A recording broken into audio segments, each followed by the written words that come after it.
All right. Good evening, everyone. Hope everyone's having an awesome week so far.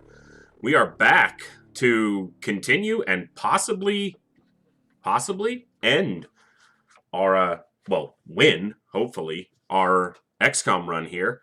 We are in the middle of building our Avenger now. The only thing that's probably going to delay us a little bit from going straight to Cydonia, the last mission is that our Scilab is about to be it's doing its first evaluations, and I'd rather have a full crew that I can more or less trust for psionic strength, not for offensive, but for defensive purposes going into Cydonia, since we're not really rushing it with any, speedrun strategies.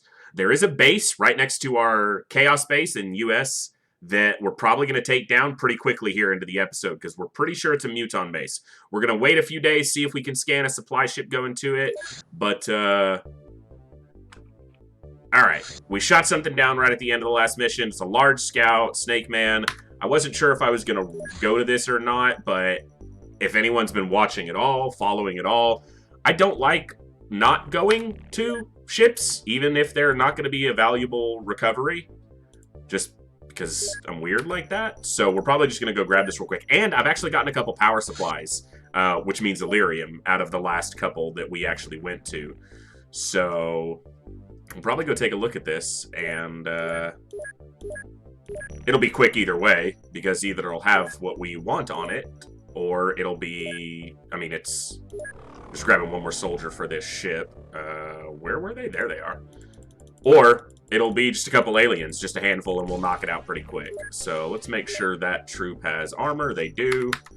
And everyone was here because this is where I have the Psi lab. My brain didn't want to work there. But what we might do is build another Psi lab. And the only problem with that is it'll give us 2 more months in game. What's up, Kutaki? Thanks for swinging by, friend. We'd have to wait another full month for Psi evaluations to the other bases. But we could probably do that. We haven't been rushing this whole run, so I don't really see a reason to start rushing towards stuff now. These will take 24 days. At the beginning of the next month, they can do 10 troops apiece for Psi evaluations. And then we'll have 30 evaluated troops. Oh, nice! You know, I'm going to have to pick it up if you guys don't stop talking about it, but I've been thoroughly engrossed recently in XCOM again, so... But of course... Nice! That's awesome! I'm glad. You'll have something else to stream, and he needs to get back to, like, playing and streaming and just doing some video games once in a while. Like, it doesn't have to be as much, but that boy needs some video games in his life again. Alright. We equipped Sky Ranger 1, or 3. That's awesome. I remember one of the first games he ever streamed, back when he streamed for a little while, was Dark Souls. And he had a death counter, and he fought like mad to keep that counter low. He did really well. He enjoyed the game. So... Nice. Alright, we got another... Where are they going? Sectoid, Alien Terror, Medium Scout going to North America. If we shoot that down, we're going to send the lightning to it. So, that's awesome. Like, you know, I've never played with it, like, 10 minutes of one of the earlier Dark Souls games, but never really got into them, which is odd, because I like difficult games by design, but, just never got around to playing them, so... And obviously Elden Rings isn't a Dark Souls game, but it's a Dark Souls game. Elden Souls, basically.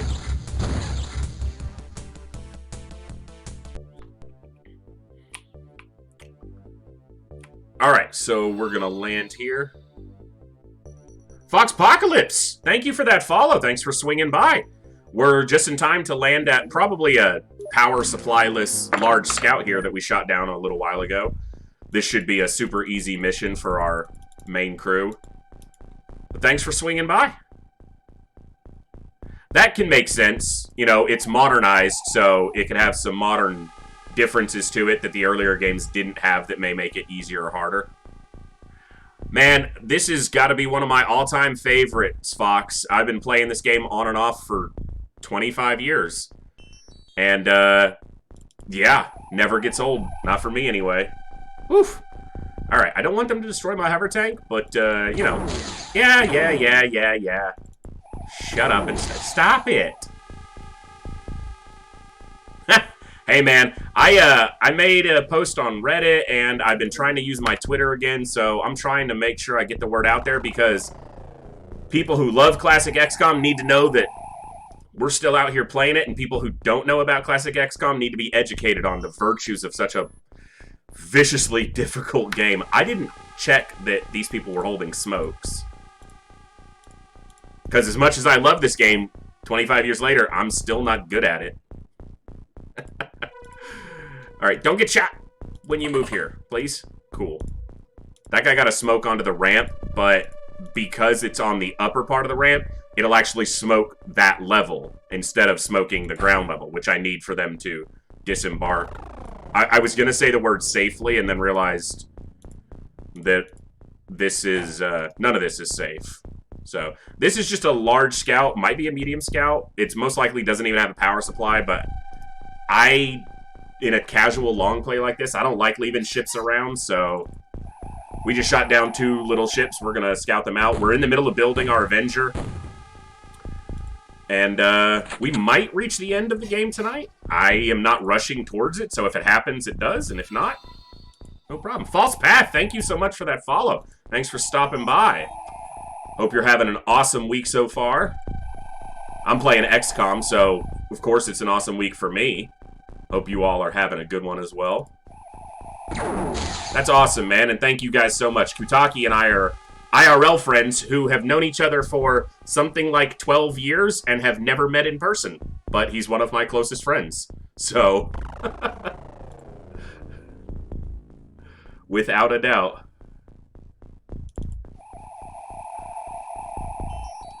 He's good people for sure.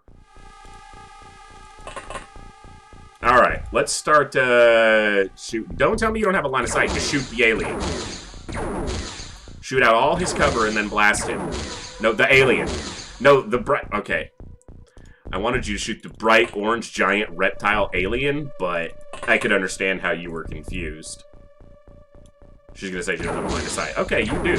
That's right, rookie. Get that first kill. She's a new rookie on the ship. Oh, no line of fire. Oh, you're gonna have to step forward and then fire. Don't be like that.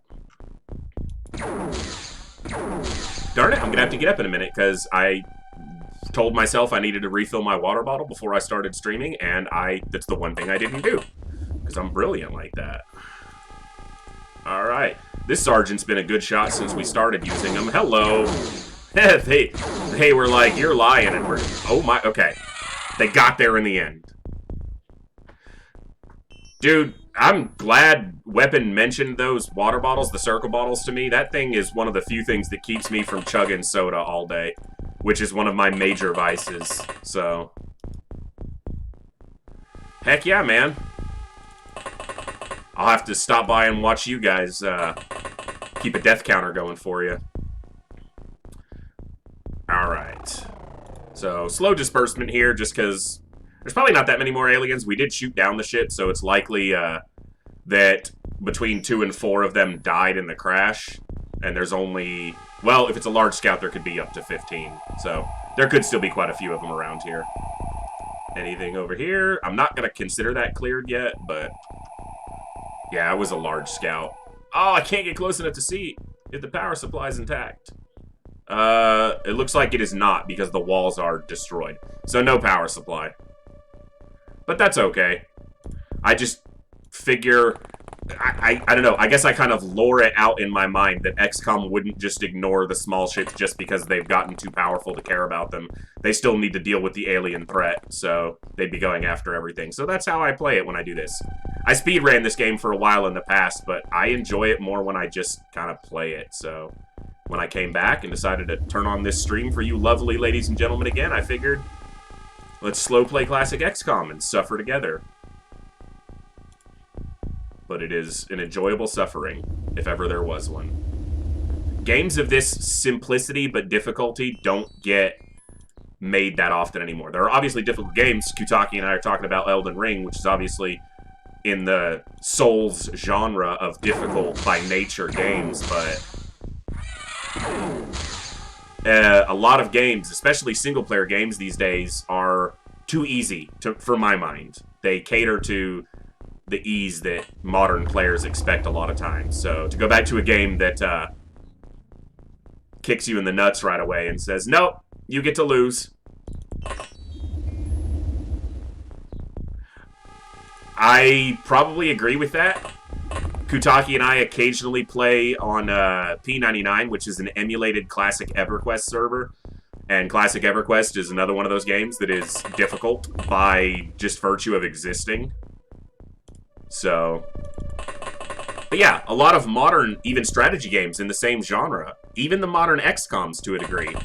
You turn them on and you start playing and the game's like, oh, hey, welcome to the game. Here's your juice box, here's your cookies, here's your name tag. Go have fun with your friends and we'll introduce new things to you as you go along and yeah, we'll have a good time. Even on the harder difficulties, it paces. Whereas you start XCOM and even on beginner difficulty, you probably get through the first couple ships okay, but the first terror mission? If you've never played before, or you've only played once or twice, and you get like a sectoid terror mission in January, that'll make people quit the game forever. But then some of us masochists are just like, that was awesome. What do I do to make that not happen next time? Okay, see, the power supply's got to be intact because at minimum it blows a hole in the roof above it, but no, see, the walls are broken. You can see in the shadow, I'm pointing at my screen as if you folks can see it. You can't. If you look in the shadow of the 3D icon, or the 3D cursor there, you can see the broken parts of the wall. So somehow and the broken power supply. So somehow the power supply went without even putting a hole in the roof, which is very rare. Which sucks, because that means no Illyrium, but we've got plenty. Alright, up on the roof, see if anybody's doing roof stuff, as snake men are wont to do, as all aliens are wont to do. I have a blaster launcher on this ship, and plenty of blaster bombs. I need to be careful. This door is open, which means there's an alien either on this roof or in this room, and this person is completely exposed now. So that blaster launcher I was just talking about, we might use it here, just to, kind of level this building a little bit. Because why not? I got the bombs. So this is a guided missile that has a massive explosion area and is super fun to use.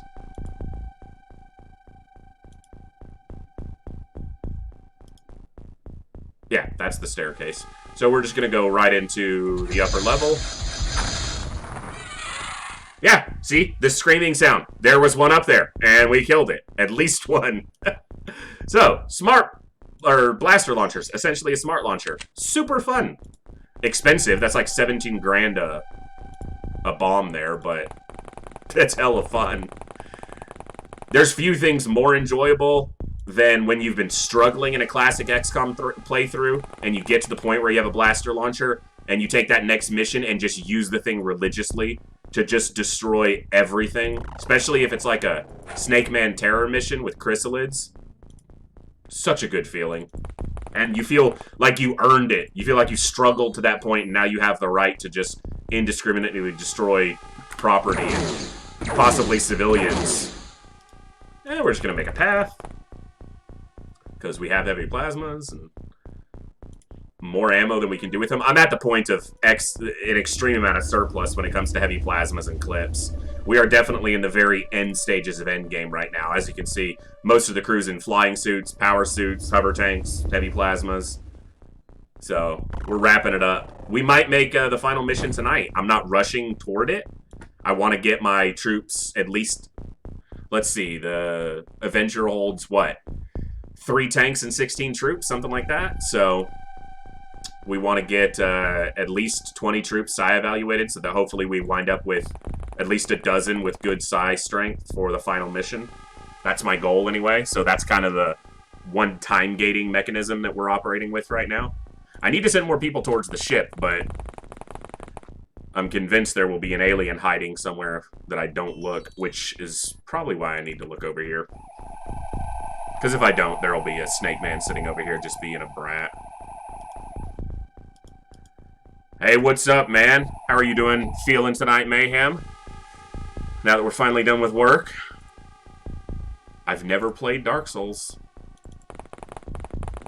Like, not more than 10 minutes, and I should probably do it, but... right now I'm being beaten up by aliens. So... okay. That's, well, I meant the work we do, and then you have your other work, so, you know. Okay, cool. That's what you keep saying. I might get around to it, but at least for now, we're looking at finishing off this XCOM run, and then Terror from the Deep, which is arguably substantially harder than the classic. And we'll see where we go after that. Maybe we take a break with some other games before we get into the new XCOMs. Or maybe we go right into those and maybe do one day of the week where I can torture myself with trying to learn a Dark Souls. And Kutaki knows me well enough that I think one of the reasons he wants to see me play Dark Souls is I might be good at it, but I also get frustrated even at hard games that I purposely play and enjoy. And me getting frustrated at a single-player game is entertaining. Because I can't blame anyone but me. So... alright, see, that's the cool thing about flying suits. I can just search... that blaster bomb freaking destroyed this building. Like, all of it. Just gone. Well, we'll see. I mean, it's obviously a long franchise of very celebrated games known for difficulty, and, I mean, that's what I like, so... I mean, I know myself. It's one thing when I get frustrated playing a multiplayer game, but when I get frustrated at a game that's all my fault... yeah, I mean, I can see how that'd be entertaining. I do it here. I got my entire crew killed by ethereals, and nobody's fault but mine. Mayhem was there. He saw me going, I don't have to go to this ship. It's an ethereal mission at night. I don't have to go there. It's my most experienced crew. I don't need to go there. And then I went there, and they all died. And it hurt inside. These little pixelated men and women, like, I felt for them. Because they didn't just die in, like, glorious combat. The commander got shot by a rookie that got mind-controlled. Like, that's just a crap way to go. Commanded 30-something, 28 successful missions, had 40 kills or some out. She had a lot of kills and a lot of command missions. As the most experienced soldier and best soldier we ever had around. And she gets killed by a first mission rookie who got handed a heavy plasma and got mind-controlled by an ethereal. You know, her commanding officers were like, yeah, we're not putting that in any of the records as to why she died. Just put died valiantly in combat or something courageous, because that's crap. Alright. I don't know why I walked this guy through the orchard. He's in a flying suit that I didn't fly with at all. Seems like the last of what we're dealing with here is in the ship, so we're converging on it now. Which I should just fly up. And they can't shoot me if I'm standing on top of it. At least not easily. We'll just stand over the door and wait for them to come out. But thank you all for stopping by and chatting and enjoying some classic XCOM. We are just chugging right along in this playthrough. Possibly, well, we're nearing the end. Whether we'll get there tonight or not, I don't know, but... have I commented tonight yet on the glorious soundtrack of this game? I don't think I have, so that's soundtrack commentary number 1. I love the sound design for this game. It is so foreboding for being so simple. You never feel at ease in a combat mission. Especially a terror mission. And the Geoscape soundtrack, top notch. I feel like I've got a lot of troops that I just don't, like, 1, 2... It's because they're all on different levels now. When you don't have flying suits, everyone's consolidated. Alright, that's right, there's a guy in here.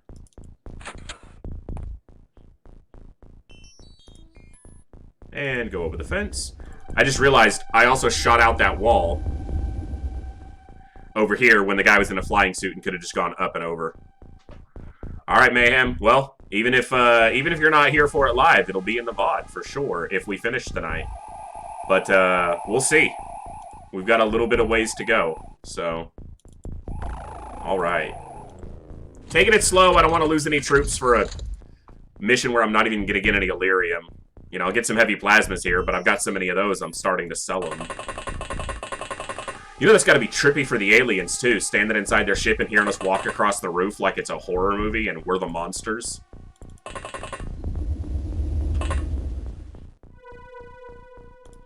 I mean, not that I care about the aliens.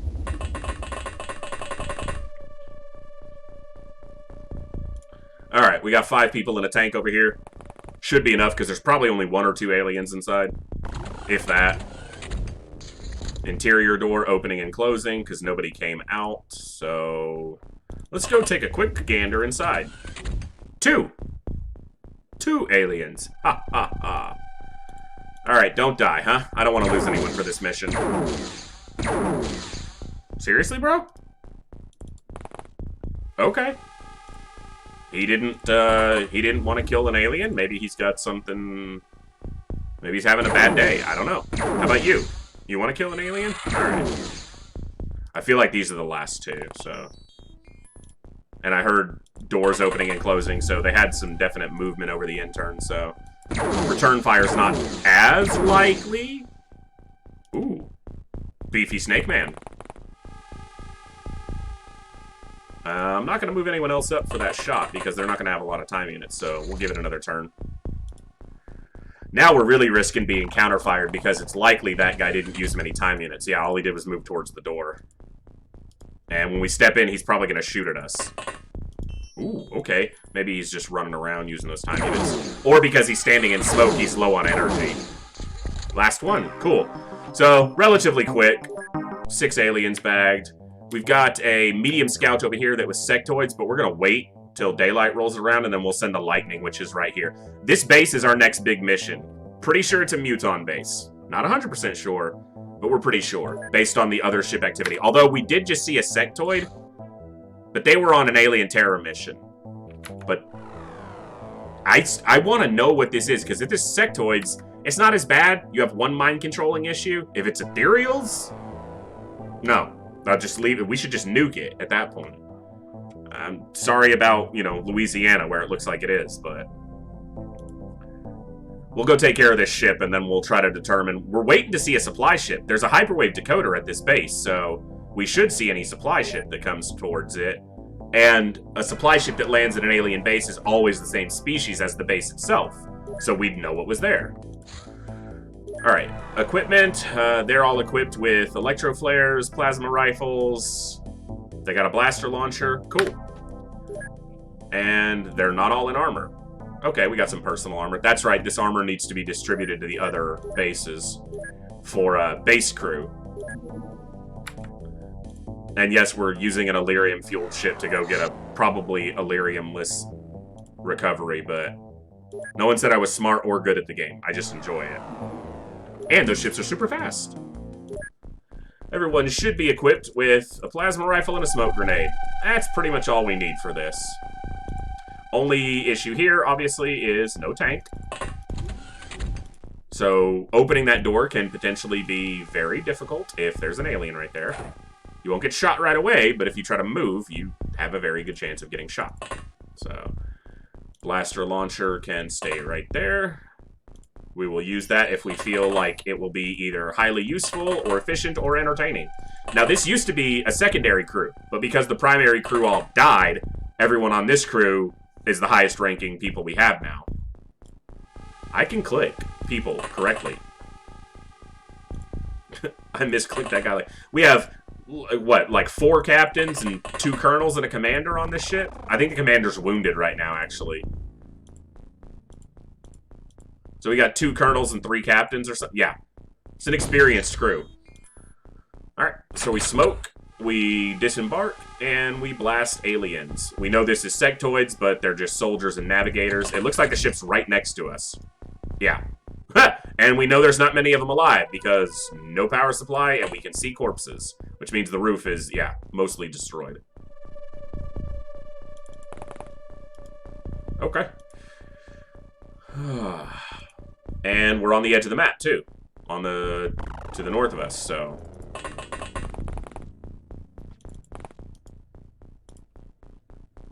I need you to come down here and step right here and have enough time units to... Do you have enough to throw this? You do. I'm gonna throw it right there. Okay, it's like 1 square off from 2 feet away, but okay. You're the cream of the crop when it comes to throwing accuracy, aren't you? Oh, I didn't really want to see any... Oh, 2-story building. Yeah. So, the mutual surprise rule, which I've mentioned before, but for anyone who's not familiar with it or new or just hopping in, and by the way, thanks for joining us.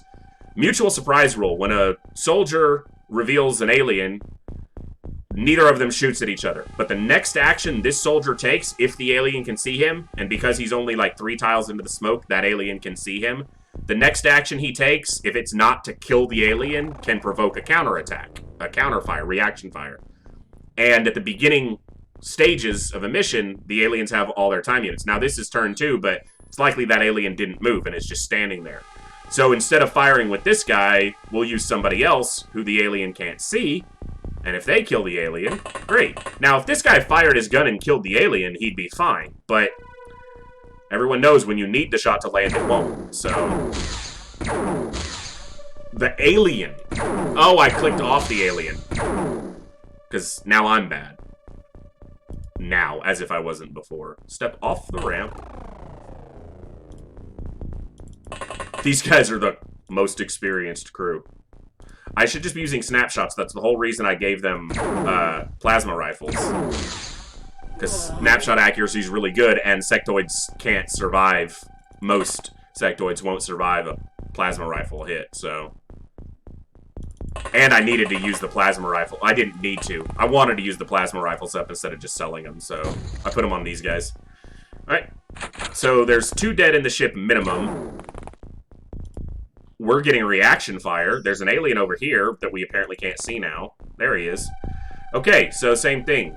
I don't want to shoot with the guy who revealed it, so we'll move this guy out a little bit and shoot. Nice. These could literally be all the aliens alive here, because there's at least 2 corpses here. We killed 1. There's another one. There's 2 more. Wow. Yeah, they just really ran into the open here. No line of fire. It's a fence, not a concrete wall, man. Like, shoot the alien. Thank you. Well, depending on what kind of TV you have, you can get Twitch on your TV, because I have it on mine, so... You know, depends on the TV. But it's weird that you say that, because literally earlier today I was thinking, you know, I might be able to duo stream on YouTube and Twitch. Start working on my YouTube channel, which I need to do anyway.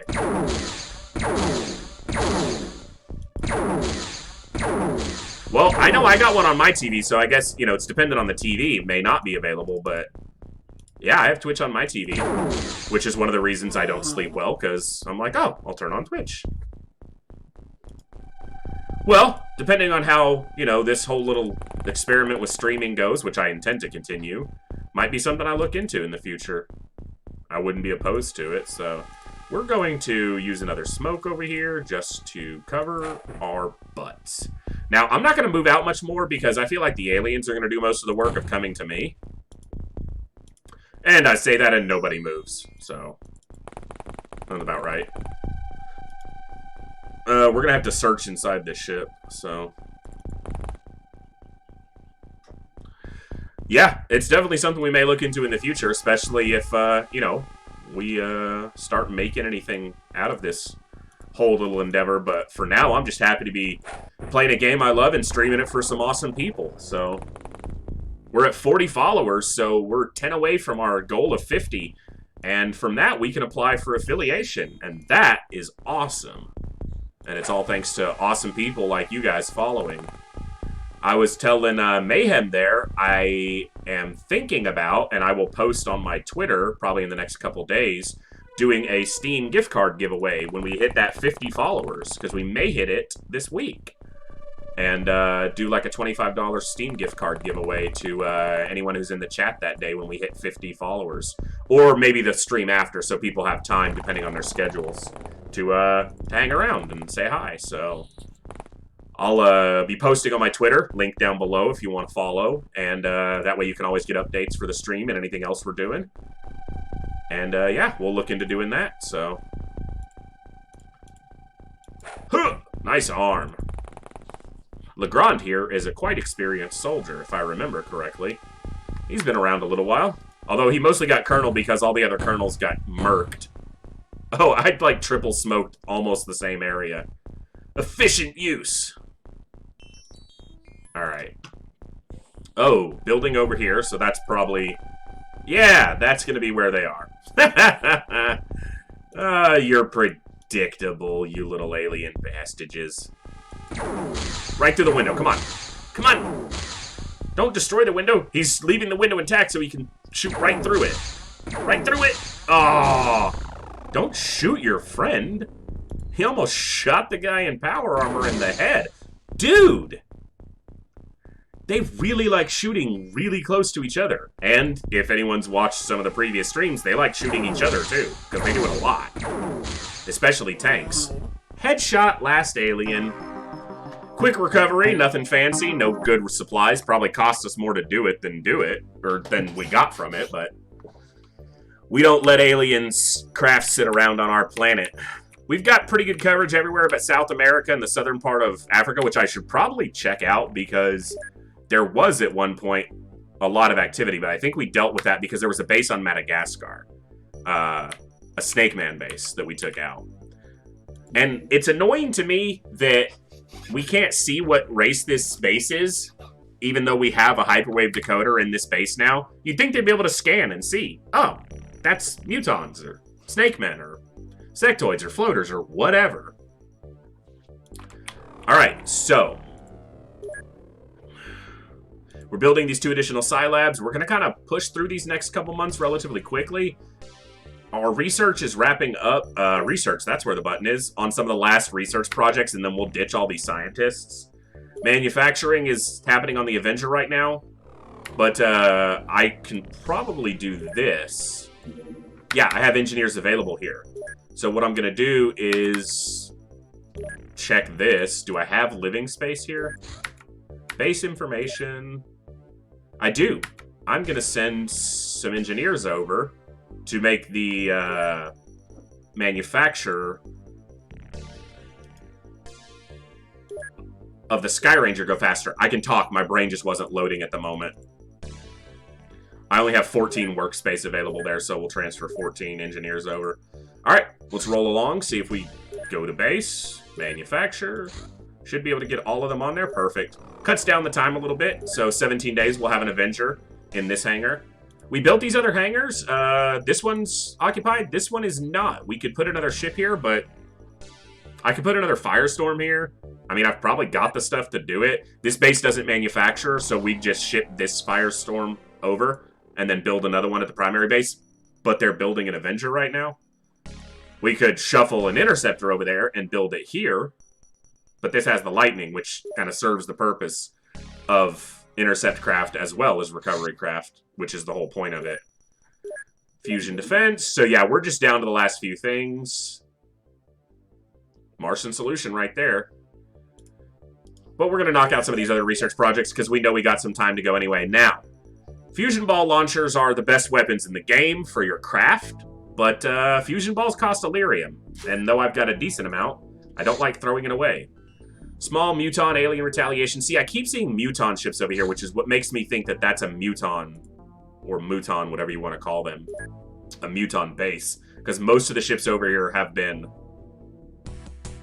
Muton ships, and a lot of them looking for alien retaliation. Because they're searching for my bases desperately recently. Just knock it down, man. I think that was on land, too. Yeah, it was. Are we going to waste another few minutes going after that? We might, just because I don't like them sitting there. Probably gets a little bit boring, but I keep doing that. Select a waypoint and not verify that I'm going to the right place. Alright, let's make this quick. This is a tiny ship. We know it's Muton, so they're going to be a little bit tough, but We're gonna run this mission a little bit recklessly. Because, you know, it's fun sometimes. Where is the ship? Well, it's not over here, is it? Nope, that looks like a building, though. I'm just looking at the shadows in the cursor. Well, we'll find out in the next turn. I should have smoked. Smoking's bad in real life, but in XCOM, it will save you. I remember I talked about it before when I played on beginner or even experienced or veteran. I never used smoke grenades, like, ever. I just was like, it's just a waste of money, a waste of space on my ship. I don't need to use smoke grenades. And then I started playing on Superhuman. Yeah. Especially in the early game, before you have armor and good weapons, if you're not using smoke grenades, you are just asking to die. You've got to cover yourself, particularly when disembarking from a ship. Particularly on things like terror missions, where there will be a lot of baddies. So even this late against just a... See, now that's annoying, because the tank should have seen anything that direction, unless it was in the upper floor of that building, which is, now that I think about it, that's almost... Yeah, it's up here.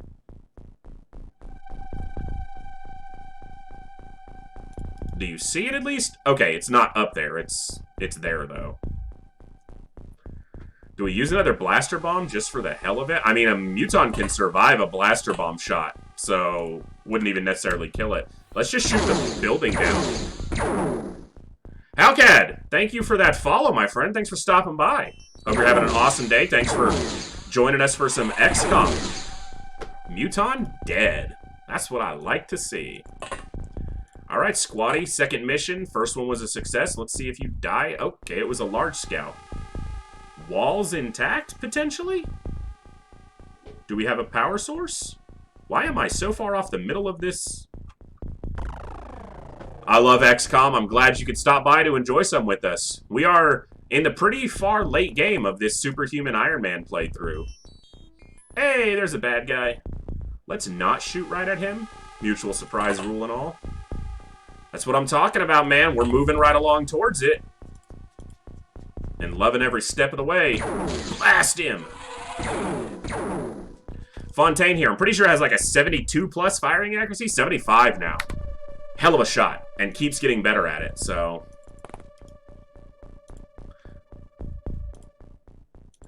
Oh, no, not you. You go back on the ship. We're not going to use a blaster bomb on this mission, most likely. We might. Just for the fun of it, but... Well, you can't use that smoke because you moved too far. I should be careful with this guy because he won't have cover from the smoke if I leave him up here, but I wanted to see if he could see anything in the upper floor. Such good sound design, which I will comment on relentlessly because it's so good. I mean, I remember hearing the soundtrack when I was 10 or 11 playing my first time through, and this soundtrack, this just ominous battlescape sound, doing your first terror mission against chrysalids when you didn't know what they were, or that they zombified civilians and your own troops, probably gave me nightmares. Cosmic Buns, thanks for the follow. Thanks for stopping by and joining us for some classic XCOM. All right, we got 2 more scumbags there. You know what?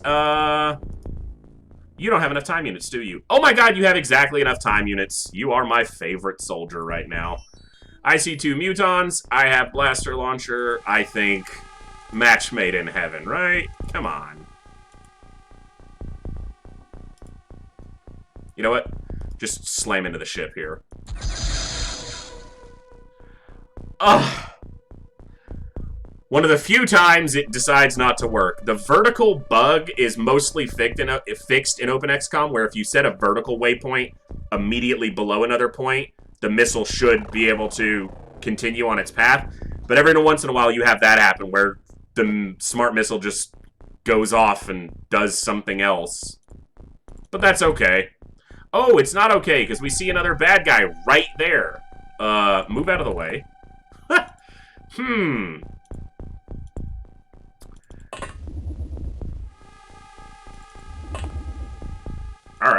Let's drop this guy. No questions asked. Nice and easy. No, the bad guy. The alien. Yeah. All right. He got there. Hey, Cosmic, thanks for swinging by and enjoying some classic XCOM. We are nearing the end of this Superhuman Ironman playthrough. I don't know if we'll end tonight or not, but as you can see, everyone's in flying armor mostly with heavy plasmas and a hover tank around here somewhere, who's probably going to get a couple of kills here because, well, at least one. This guy's a threat. No, the alien. The bright green giant musket. Okay. The tank is a friend of the aliens at this point. Move over here. Stupid tank. Well, even at $1 million, the tank's expendable. I'd rather have a good... Ha! And the aliens are stupid, because you can't stun a hover tank.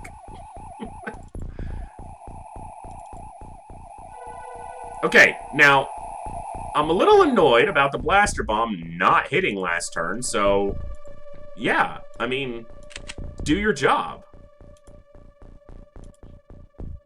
This person needs better firing accuracy. I guess that's part of it because there is still an accuracy quotient that's identified within the game.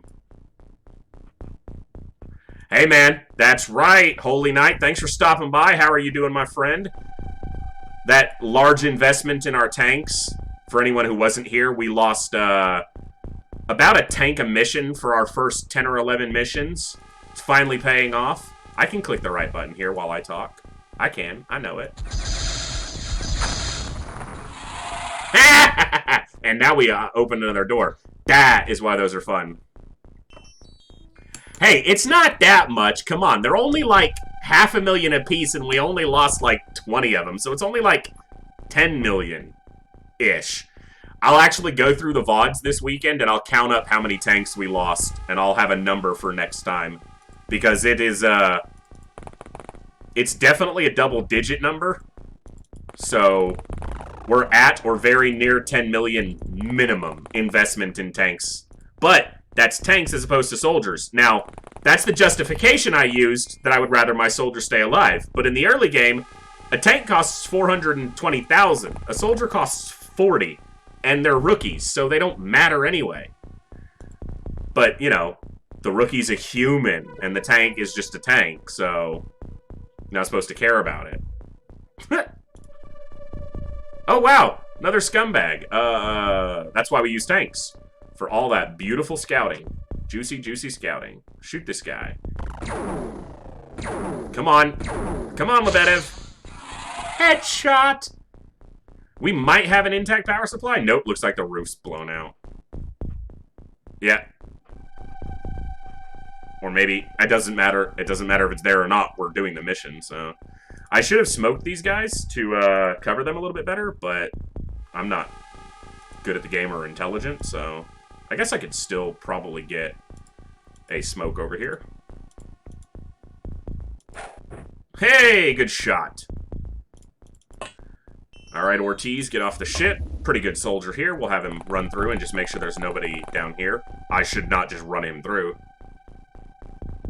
Hey, Kutaki, no worries, my friend. Thanks for stopping by and saying hi and chatting for a while. Go find out if Twitch is available on your TV and go lay down and watch us. Although my voice is probably not a great one to relax to. It's a bit loud. Yeah, no power supply. We can see the edge of it now. 2 dead mutons inside. So that's 1, 2, 3, 4, 5, 6, 7 that we've killed so far. Well, 7 that are dead so far. Oh, that's a bummer, man. You should write them about that and be like, yo, get a Twitch app, you bums. I want my laying down time to be productive. I probably spend too much of my own time watching Twitch while I'm sitting in bed when I should be sleeping or doing something else.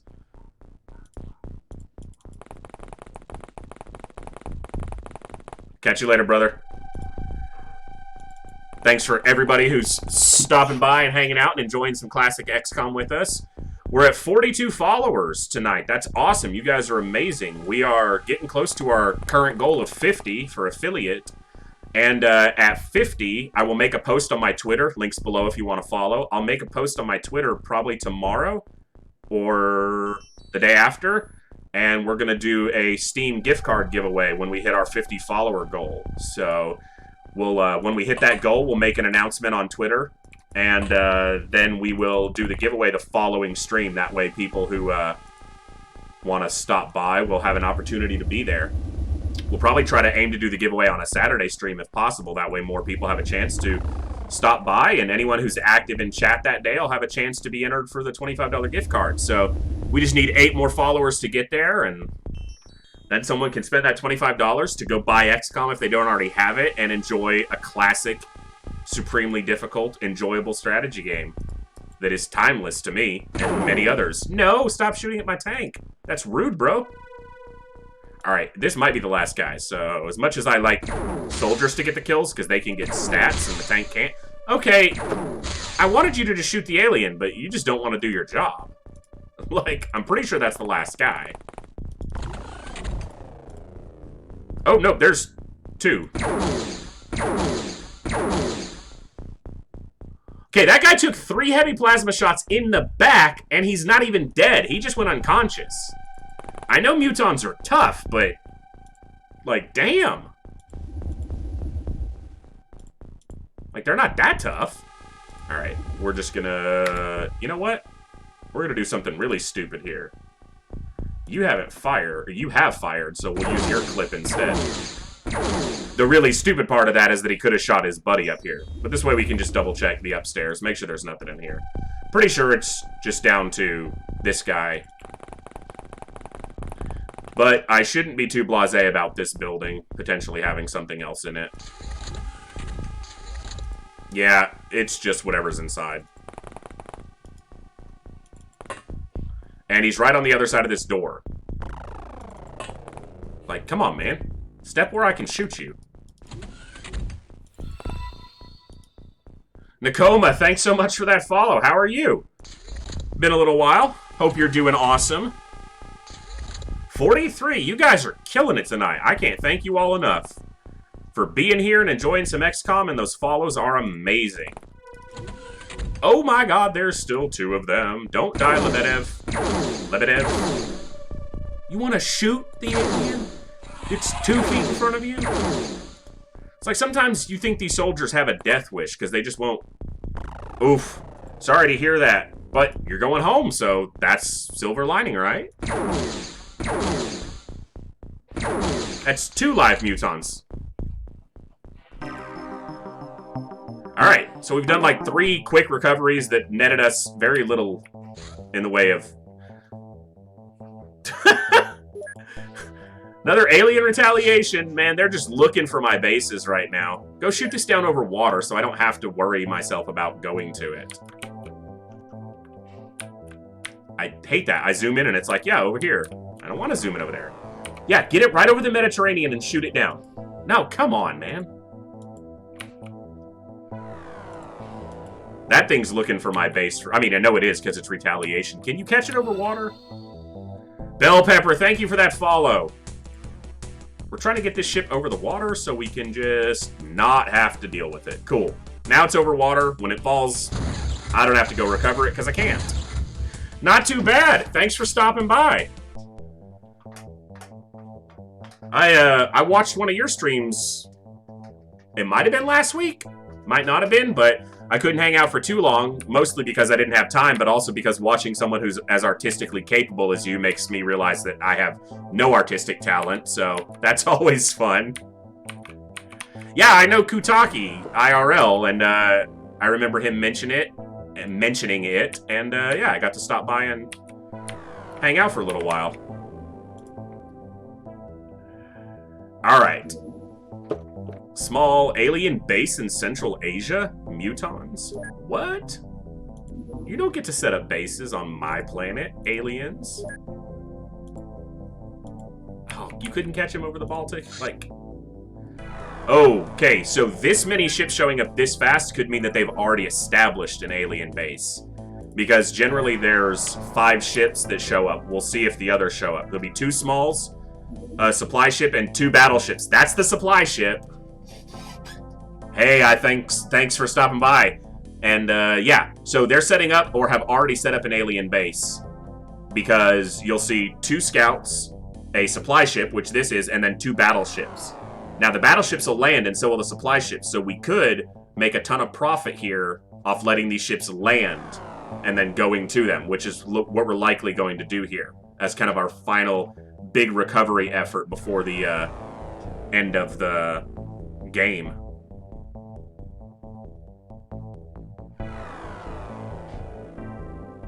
I love this game. It is one of the all-time greats and has inspired a lot of other games. So, one of the great early strategy games to come out for sure, and still holds up to this day. Alright.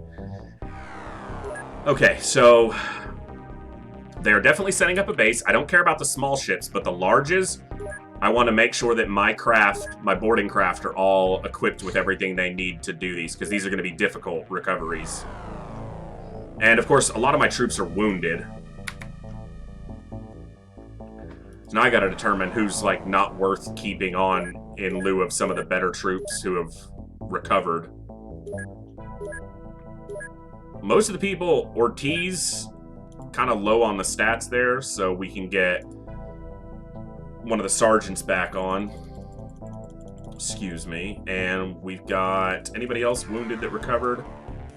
Nope, these guys were going to be evaluated, the Yamazaki siblings. Well, a lot of these troops got sent here because they were wounded and they weren't doing anything anyway. And I figured we'd get them psi-evaluated. Some of them were wounded, like, severely. Long mission, recovery times. The commander here got down to 1 health on one of his missions. He's been in recovery for 38 days already, and he's still got a month to go. He got down to 1 health, and we managed to finish the mission, so... Alright, so Sky Ranger 3 looks like it's ready to go for recovery. And the Lightning should be ready. No tank, obviously, but all the crew here are on board. They've got a blaster launcher. We'll give that a few more. And another alien grenade, so everyone has one. Okay, and Sky Ranger 2, if I can click correctly, because we're about to have a lot of craft to go to. Okay, so Sky Ranger 2 is a little bit thin on people right now, because I shipped some of them over to the main base for evaluation, so we actually need to send them back. So we're going to transfer to Mayhem Base, the 2 Yamazaki siblings. And I should have looked at this before I went into that menu. Need to find someone else with decent stats to send over. Well, Schmidt there's got decent stats, that's for sure. Yeah, it's just going to be Schmidt. I love this soundtrack. So good.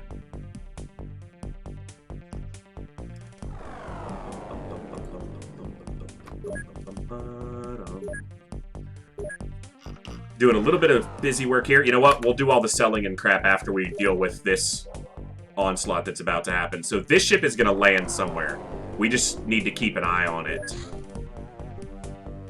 So good.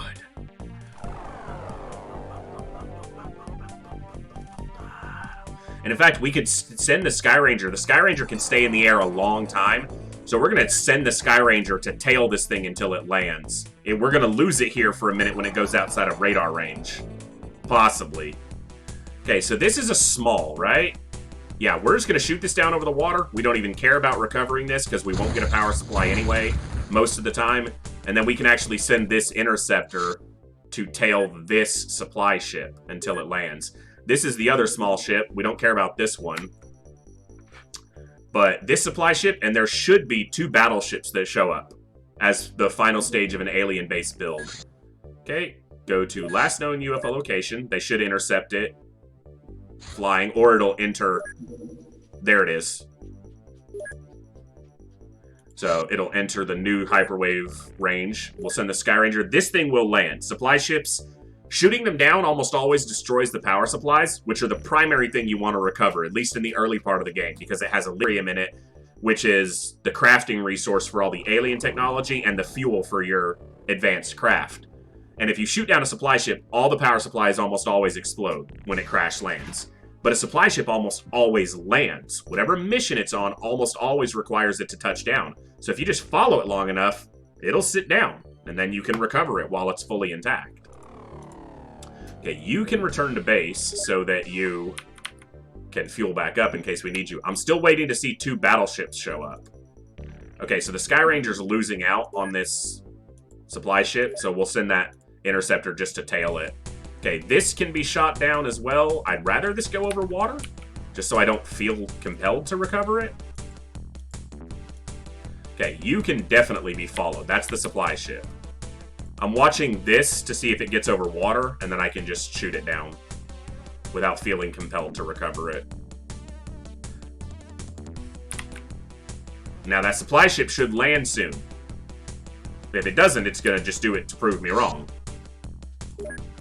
Okay, interceptor is running out of fuel. We're going to send an interceptor all the way from the US. It'll take a minute to get over here. Okay, this supply ship needs to land. As soon as it does, that Sky Ranger is going to want to... Oh, the Sky Ranger caught up to it. I was like, what am I looking at? The Sky Ranger is going to want to recover it as soon as it lands. The only problem with that is that it could be at night. I'll do a night recovery of a supply ship. It won't be ideal. It's not smart, but I'll do it. Come on, land, you SOB. Okay, there's another medium scout. Was that alien retaliation? Or infiltration? We don't want that to happen. Interceptor theme, getting to hear it all now because I'm chasing ships down. Okay, supply ship, just land already, bro. Okay, you can get shot down. Medium scout, we'll recover that. Maybe.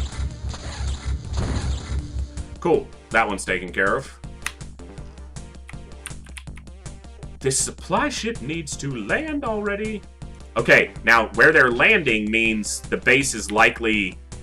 This is where they intended to build, what's close by here. So the supply ship should land very soon. This is the small ship that landed. We could send the Lightning over there just to do that recovery real quick. It is an intact ship, which means it has a power supply, which means I'm going to risk going to it. Come on, supply ship. Land already. I don't even know if the Lightning will get there, actually, because of the time, the fuel that it takes to fly all the way over. Okay, so the supply ship landed.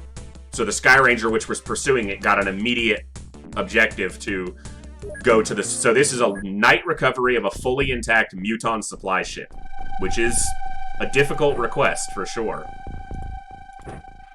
But one I think we are up to the task for. We got to make sure these guys have electro flares, because we're going to need to light up a lot of this terrain. Alright. I should have just used the layout button, but I'm committed now to doing it the wrong way, or the slow way, so... Got a decent crew here, and there will be no terror units. This is a supply ship, so... Okay, desert terrain's probably pretty good because that gives us a lot of flat visibility, and we're very close to the ship. Okay, map ends this way. You can see the cursor cuts off, so we're right at the edge of the map there. And, yeah, so we got a full cell here, and then the ship. Now, this is a 3-story ship. It's a little bit tricky to, search the interior of, because you kind of have to split your crew into 2 different groups. One to go all the way up to the top level, and one to search the cargo deck in the middle level. The 2 lifts that go to each of those levels don't join up in any way. You can shoot through a wall to do it, but they don't intrinsically sync up. Now, if this was a sectoid or an ethereal mission, I would use this blaster launcher to shoot through the roof of the ship and kill the alien commander. But it's a Muton, so he's just a threat with his gun. He's not a threat with the mind crap, which the sectoids and ethereals can do, which makes them far more dangerous. But Mutons are tough. The last time we did a Muton supply ship recovery, we actually lost 8 of the 10 crew and a tank. So I do not want to lose a tank this time. So cut it out. Now, because this is the very beginning of the mission, this guy has full time units, so he could probably shoot again. Well, he can't. At least not yet, but nobody else. Okay. We can probably get in range. This is our first mission back after being wounded. How about you just drop this scumbag? Kill him, though. Like, really kill him. Okay. I'd rather not have you people die, so let's start doing our jobs and shooting the aliens. Now, I could have just left them on the ship, and the smoke would cover them on the next turn, but I don't like live aliens this close to me, so we're going to kill this guy right now. Okay, he's taking 2 direct shots from a heavy plasma, and he's just grinning at us, so apparently he's a super muton. They're tough enemies to begin with, so he's just exemplifying the qualities of his species. No line of fire, my butt. Get out there and shoot the scumbag, because he'll kill you if you don't. That soldier might be dead just because they're in the air with very little cover.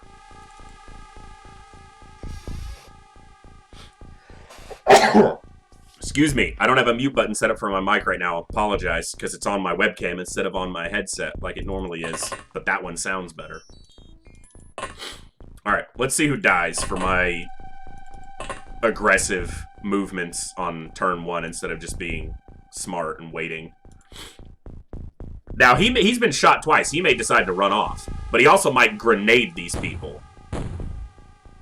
Which I would deserve. Yeah, he'll just kill one.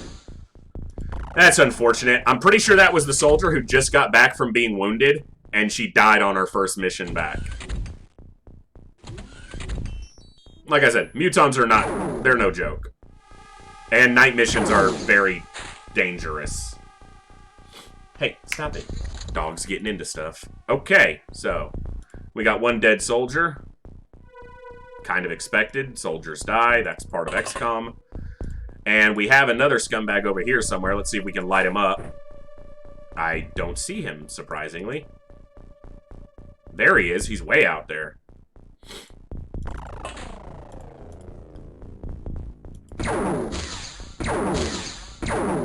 Holy crap, these soldiers are trying to die because they're not hitting their shots, like, at all. Like, kill this guy, please.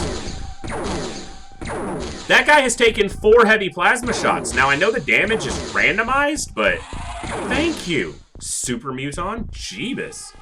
That guy lasted. He did not want to go down. I'm annoyed I lost that soldier already, but... I said it myself, I was stupid for advancing outside the ship that quickly without covering myself. These guys are just taking hits and not dropping. The tank still could fire, but try to get the shots done with the troops, because they can get experience from firing. The tank can't. Nice. I guess it is kind of early. It feels later, though, right? That's what we're all dealing with still, so... hang out for a bit to the dulcet tones of my loud-ass voice. Alright. Oh no, dead soldier! Corpse. Sucks. I don't even care about losing the soldier that much. It sucks, but the armor is gone. Hey, Hellraiser. How are you doing tonight, my friend?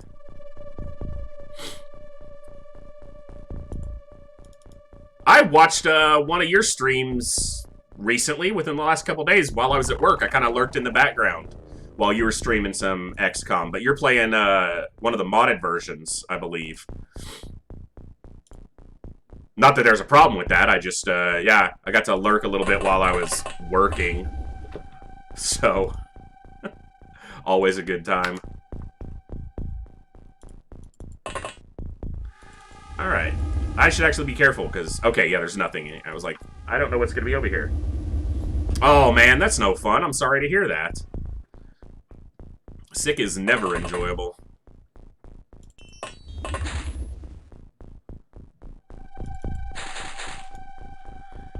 Alright, what are we dealing with?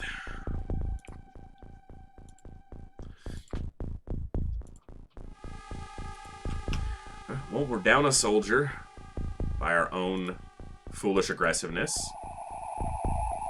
Let's see if we can lose a $1 million tank, too.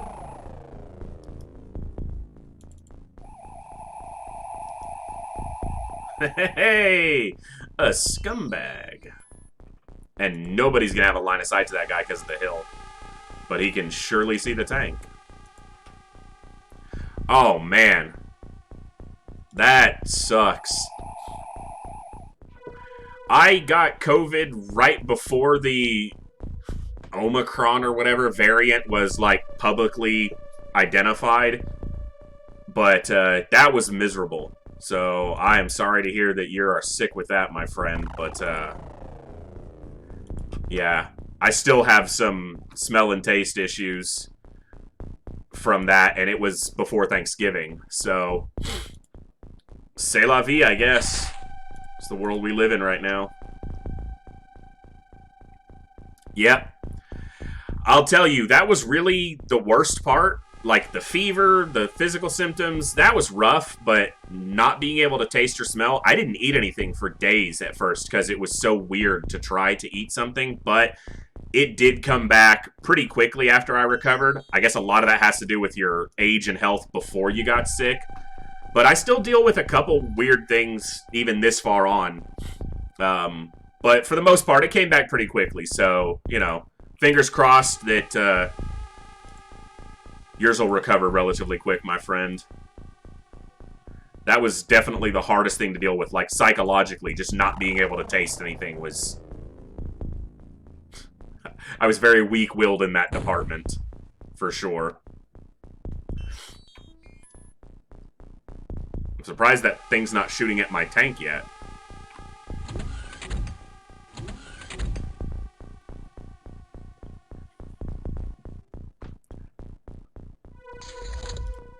Okay, so you just stood there? Like, I'm cool with that. Hopefully I can just kill you. No, the alien. The alien. Yeah, that guy. Yeah, some people I know have suffered much longer issues with that, so... I'll keep my fingers crossed and my thoughts with you, friend, that yours comes back relatively quickly. Like I said, mine was really bad, pretty much gone for about... Well, I got sick the week of Thanksgiving, and at Christmas, I would say my taste and smell were back to about 50%. And then it started to come back. Brother, I know exactly what you're talking about, because that was the hardest thing for me. The physical symptoms I could deal with, but not being able to taste and smell got me the same way. I was feeling really depressed about it. So, hopefully, you know, like the large majority of...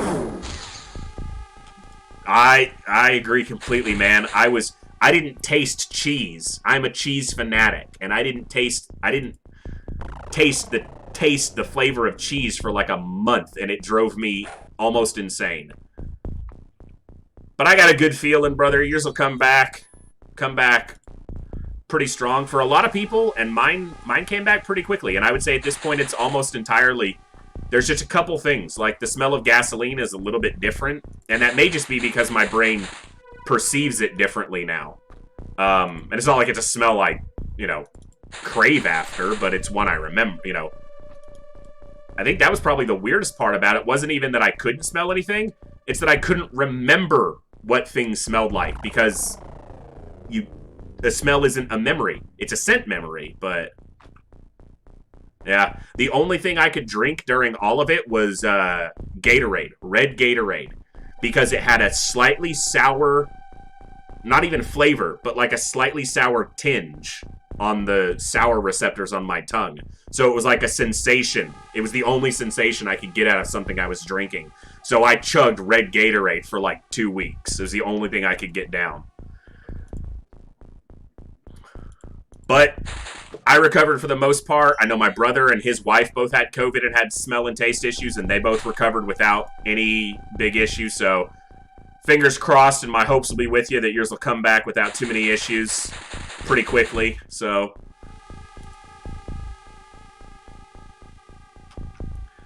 it's going to be one of those things we deal with.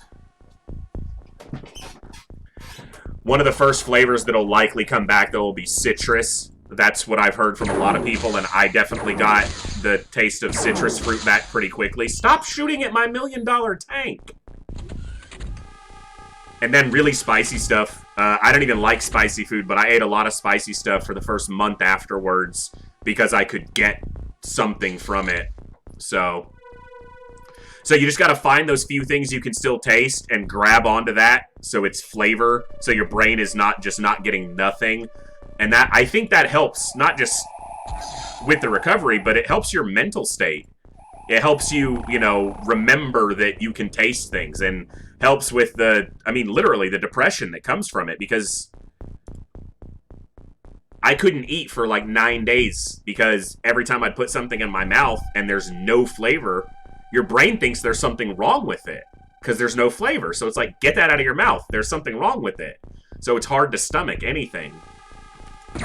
But in the end, bonus kill! I shot at this guy, shot at that guy. Yeah, I don't even go for spicy stuff. Like, I'm one of the... Spicy is not really one of my favorite flavors, but I ate quite a few spicy things for a while because I could taste something from it. And whether it was flavor or just the sensation of the heat, I don't know, but it was something.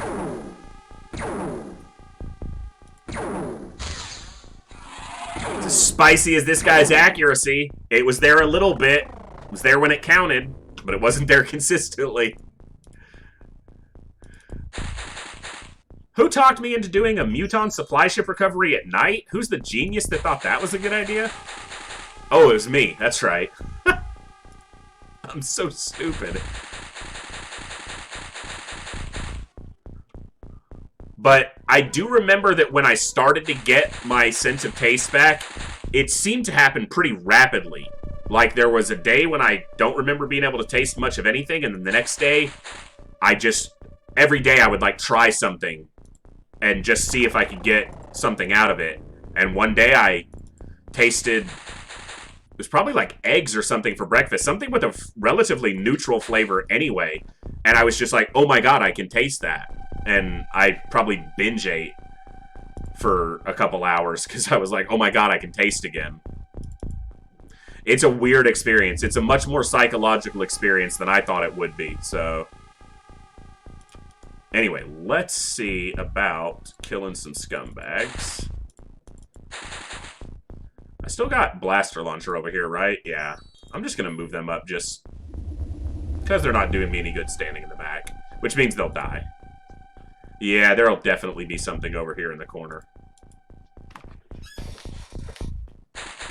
Hey, what's up? Yeah, the guy with the small launcher. He keeps firing at my freaking tank. Ice cream is gone, pickles gone, salted mixed nuts, yeah.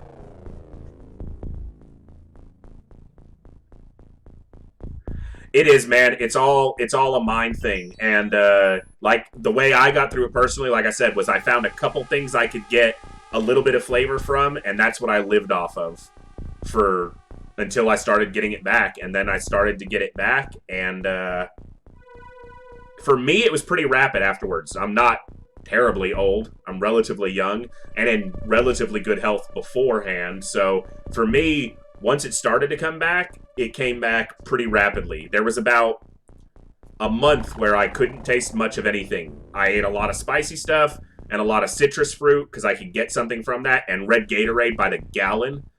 And then shortly after that, in the span of maybe a weekend, I got 80% of it back. So... The only reason I say that is, and this is all second, I'm no expert, I'm just a dude who plays old video games online, but from what I read online is, because essentially what COVID does is it kills the cells in your olfactory nerves, your olfactory gland. So the reason the smell takes so long to come back for some people, and can take longer if you're a little bit older, is because it takes longer for nerve regeneration to happen if you're older. It's just not as fast as when you're young. So for some people, it takes a lot longer, and other health conditions can impact that. But again, that's just my personal, anecdotal, non-medical experience with it. So... Find the few flavors you can get something out of, latch onto those for a while so that your brain remembers that taste exists, and you'll come out the other side relatively unscathed. Alright, that guy's got a small launcher, so I don't care about him.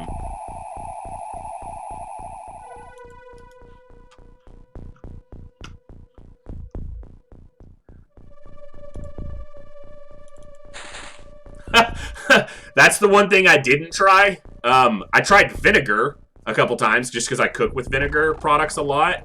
And it was the weirdest thing when there was no flavor from it at all, because vinegar's not something you just, like, taste or drink generally. It's extremely pungent. And I remember, like, a spoonful of vinegar, and there was no flavor to it at all. That was weird, because my brain did not accept that. It was like, no, vinegar has a very strong, nasty flavor when you just drink it, and nothing happened. And my brain was like, what was that?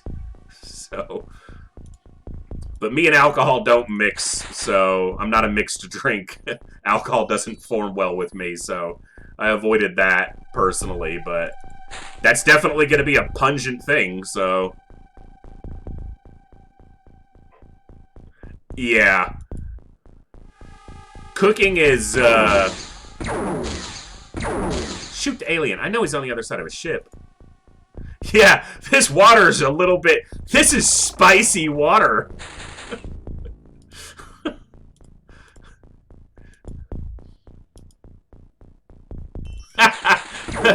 No! No! No! You don't shoot my... Well, I was gonna say rookie, but... Oh! She said, screw you, this is how you land a shot, you baboon. Shot him in the dome. Honey, is this burned? No, it tastes great, because what do I know?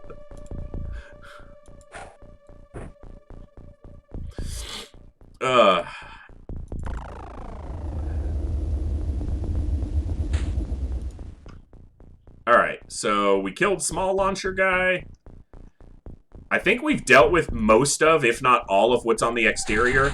Now the difficulty is mutons have a tendency to be aggressive. I don't know if it's something that's programmed into the game. Yeah, exactly. Dad, I don't like this. Just put it on my plate, whatever.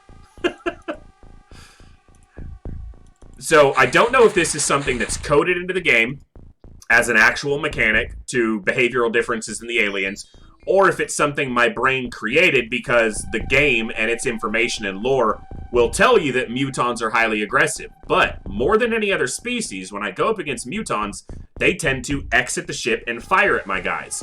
A lot of the other aliens will stand inside the ship and just wait for you to come in and try to ambush you. But mutons are so aggressive, they'll walk outside. And because they can take a few shots usually, they can survive doing that. So advancing on a ship like this that has mutons inside is... Again, I don't know if it's coding or just player perspective, but that's always seemed to be the case with me.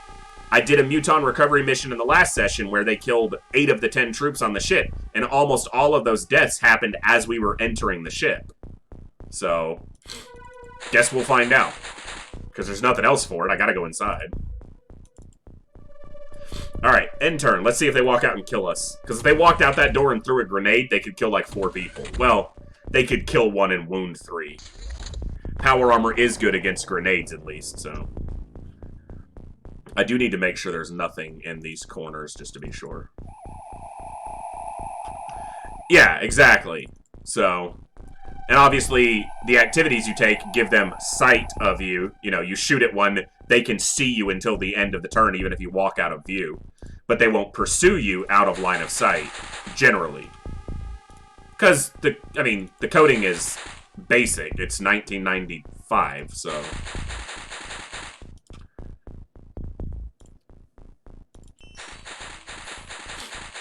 So we'll do the stupid thing and we'll line up around the door. In the classic, we're about to go in, but let's all die formation. And we'll recklessly charge around this corner. Might use the blaster launcher at some point if I see a group of them together. Yeah, I haven't messed with any of the major options in Open XCOM because I wanted it to be pretty much a vanilla playthrough. At least this time. Because it'd been 4 years since I played, and I decided, yeah, Superhuman Ironman playthrough. That's a good way to jump right back into a very difficult game. Because I'm smart like that. Why do I feel like I'm missing a troop somewhere? I got 1, 2, 3, 4, 5. There they are. I was like, I am missing someone. I know someone died. Yeah, where they actually pursue getting into cover and so forth. Yeah. And I may do a modded playthrough of this in the future, or just an optional adjusted playthrough. But for this one, we went mostly bare bones base game settings. And we'll probably go right into Terror from the Deep after this. See, that's what I'm talking about. Well, they're unconscious and I have medkits, so that's actually not the worst thing could be.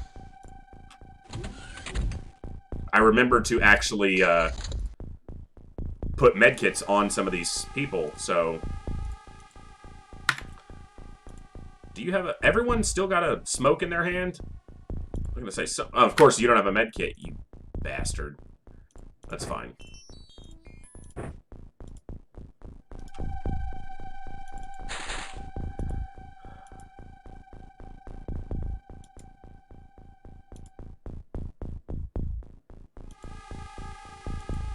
Heal the arm. Okay. They're up. No fatal wound. So, maybe we'll save that person. Now, who shot at them? Let's reveal that with the tank. That's what it's here for. That's right. That's what you've been playing. XCOM Files. I've been seeing a lot of that, and I've been seeing a lot of X-Pirates, which I have never personally played myself, but I know that it really expands the scope of what's available in the game, so... Definitely something I may look into in the future.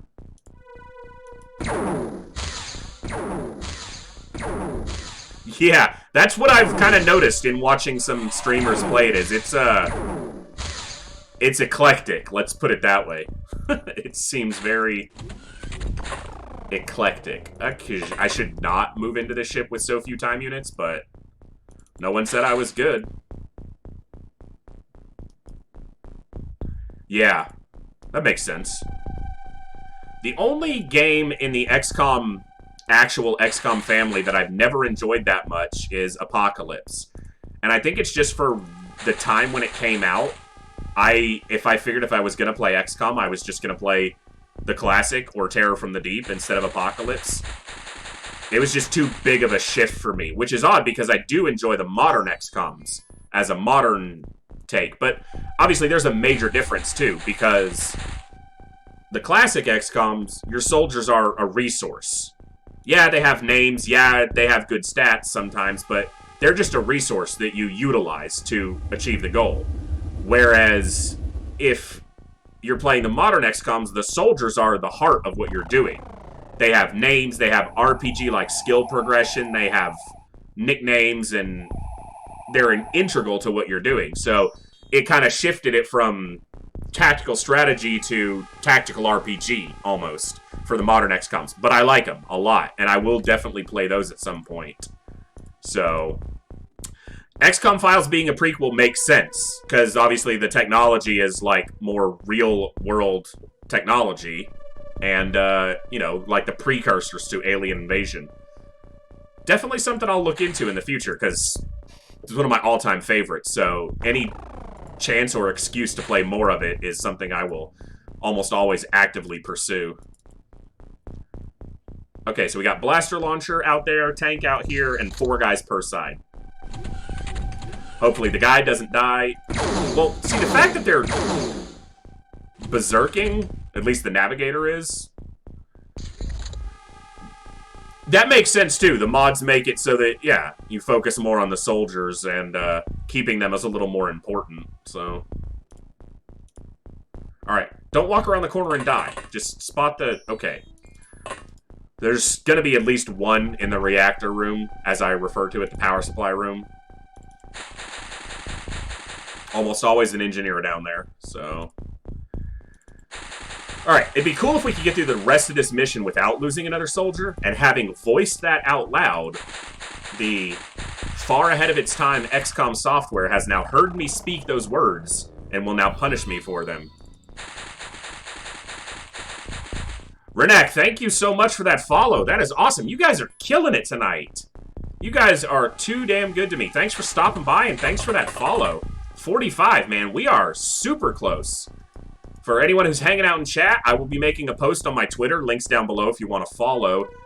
Tomorrow or the next day at 50 followers, which at this rate you guys are going to crush really soon, we are going to do a $25 Steam gift card giveaway on the channel. So thanks for stopping by and hanging out. Rena Kaboom. Thank you. That's awesome. Another one of Kutaki's friends, I take it. Thank you. Cannon's exclusive to hit rank 10 when you switch to another... Yeah. This definitely... Maybe that's one of the other continuing appeals for XCOM is not just all the mods and other things, but if you just want to alter the way you play the game to make it difficult, or more difficult, as if the game's not difficult enough. And it is. It truly is. You can definitely do that and make it even more difficult. Alright, so hopefully everyone inside doesn't just get killed by some crazed muton walking around the corner. Hey, mutons berserking? As long as they're not shooting power supplies. Yeah. Keep going berserk. That'll solve the problem. It's a good thing about mutons. They're really tough, but if you can break their spirit by killing a lot of them, they are mentally pathetic. Yeah, always a guy inside. We're going to step right back out, because I'm not going to shoot past the power supplies, because I'll risk destroying the only thing that brought me to this mission, which was recovering these intact power supplies. Nobody here, because it's... Usually the guy in the reactor room is the only one you find on the ground floor. Usually. Not always. Rena Kaboom. Perfect.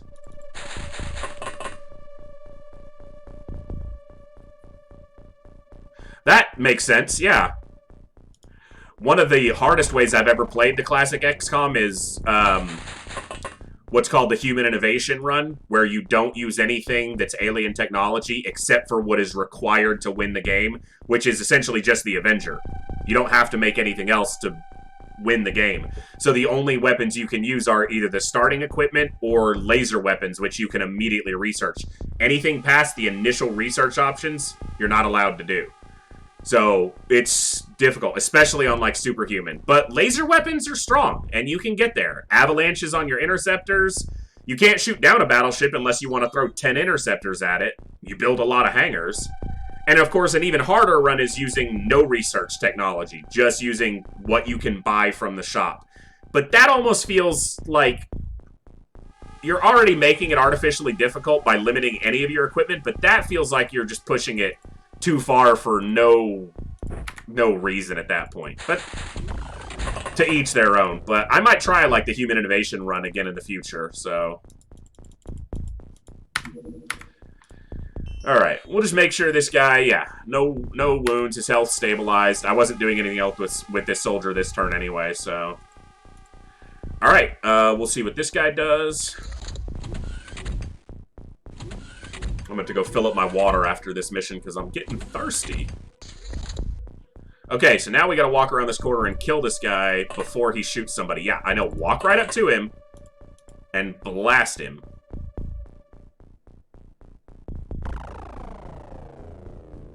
Yeah. Well, that makes sense, too. That makes you have to innovate to what you're running up against because that can be seen as one of the either limitations or faults of the original XCOM is you get to the point where I am right now. Everyone's in heavy armor with a heavy plasma, and they're essentially as good as they can get. It doesn't really get much better as far as equipment is concerned. But getting to this point on a Superhuman playthrough is not easy. So, it's kind of the reward for making it that far, in a way. But once you get here, I mean, you can see every one of my soldiers, with the exception of this guy with the blaster launcher, they're all using the exact same equipment. So it gets a little repetitive in that regard. There will be a guy at the top of the lift. There always is. They just stand there and wait. I don't know why. Die. Nope, the alien. That guy have a small launcher? What the hell? That was weird. That had to have been a small launcher, which means that's a medic. I don't know if mutons get medics. That might be a navigator. This guy needs to stay further back. He's wounded, which means He's not dying from a wound because we stabilized it, because we were smart enough to bring med kits, but his accuracy and everything is dog crap right now because he's too injured. So you can just go hang out in the reactor room and watch the power supplies blink. We're going to see that alien come down the lift? Or is he just... Yeah, he's just going to stand on it. Well, we definitely are winning this mission because they're freaking out. Alright, so back on the grav lift. And where did the alien go? See, now this is dangerous because it's going to be on the other side of that door. Just step off. So, in the classic XCOM version of the game, whether DOS or the CD-ROM version, even the Steam version, if you're playing a classic version of the game, aliens will not shoot up or down grav lifts, almost ever, because of something in the coding of the game. But OpenXCom fixes that. Fixes it. Which means if you're like me and you forget that you're not playing a stark, basic version of the game, and you leave a guy standing on a lift because you figure, well, the alien can't come down, he's safe, they get shot in the head. Because you're stupid. That makes sense. You have to really diversify. Like this. That guy just got blasted in the helmet twice. That makes sense. You have to diversify to deal with different kinds of threats. That's pretty cool. I think it was you. I've been watching a couple other XCOM streamers, but I think it was you I saw the other night with 4 guys in a van fighting a bunch of, like, spider things. In, like, a wooded area. And you had one guy with a flamethrower, like, setting up a wall of fire so they couldn't advance on you. Yeah. So it was definitely cool. Definitely something I intend to look into. Thank you. Shoot the aliens. That's, like, your one job, literally. It's to kill the aliens. Had people, everyone else, I think, was loaded with a shotgun, and they were just nailing those spiders, and then one guy with the flamethrower was just, like, setting up a protective wall to keep them from advancing on you. So... there you go, yeah. So you're kind of funneling them to where you want them to go. Alright, let's see if these people die when this alien shoots down this lift at them. I need to move this person away so they actually can't get shot. Okay, everyone else is far enough away from this. Now, if they come down and shoot at us, nothing we do. Yep. That's one thing I don't make a big enough use of in the classic XCOM, is in early missions you can use incendiary ammo and an autocannon to, like, light up an entire map very quickly. And I never remember to do it. I just use electro flares, which works, but... it's like, if you can make light and kill aliens with one piece of equipment, why not? And I never do it, because I'm stupid. Alright.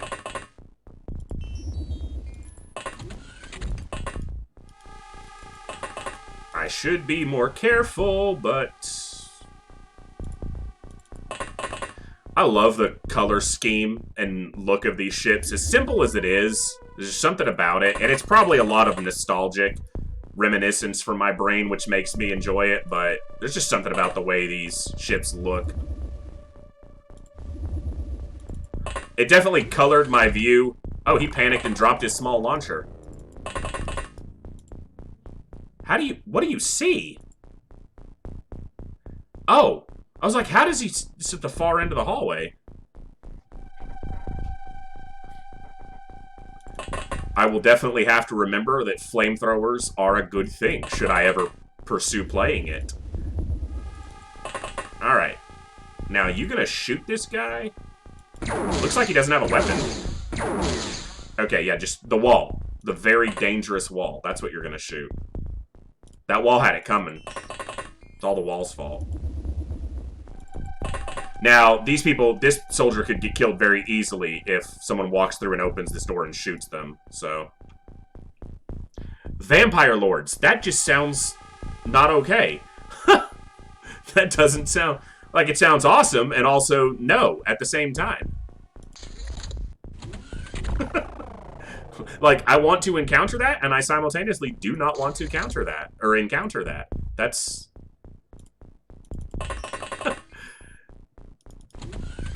that sounds awesome, to be honest. Not that any one of your people got one shot, but that just sounds That sounds pretty cool. I'll definitely have to look into some of the other versions, as it were, of classic XCOM after we play through some of the other stuff we're doing.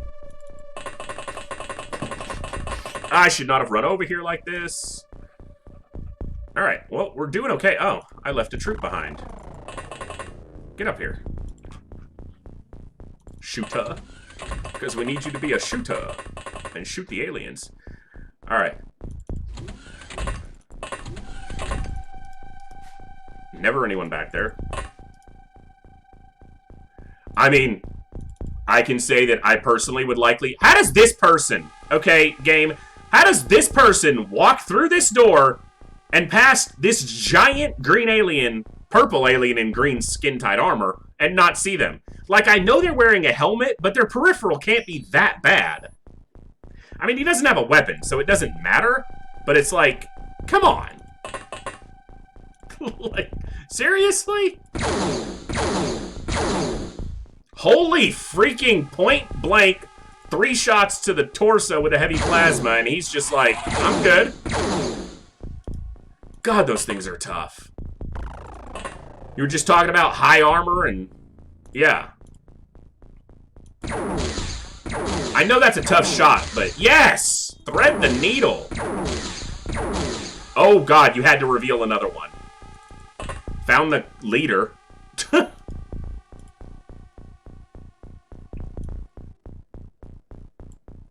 Yeah, no, we're just gonna wait.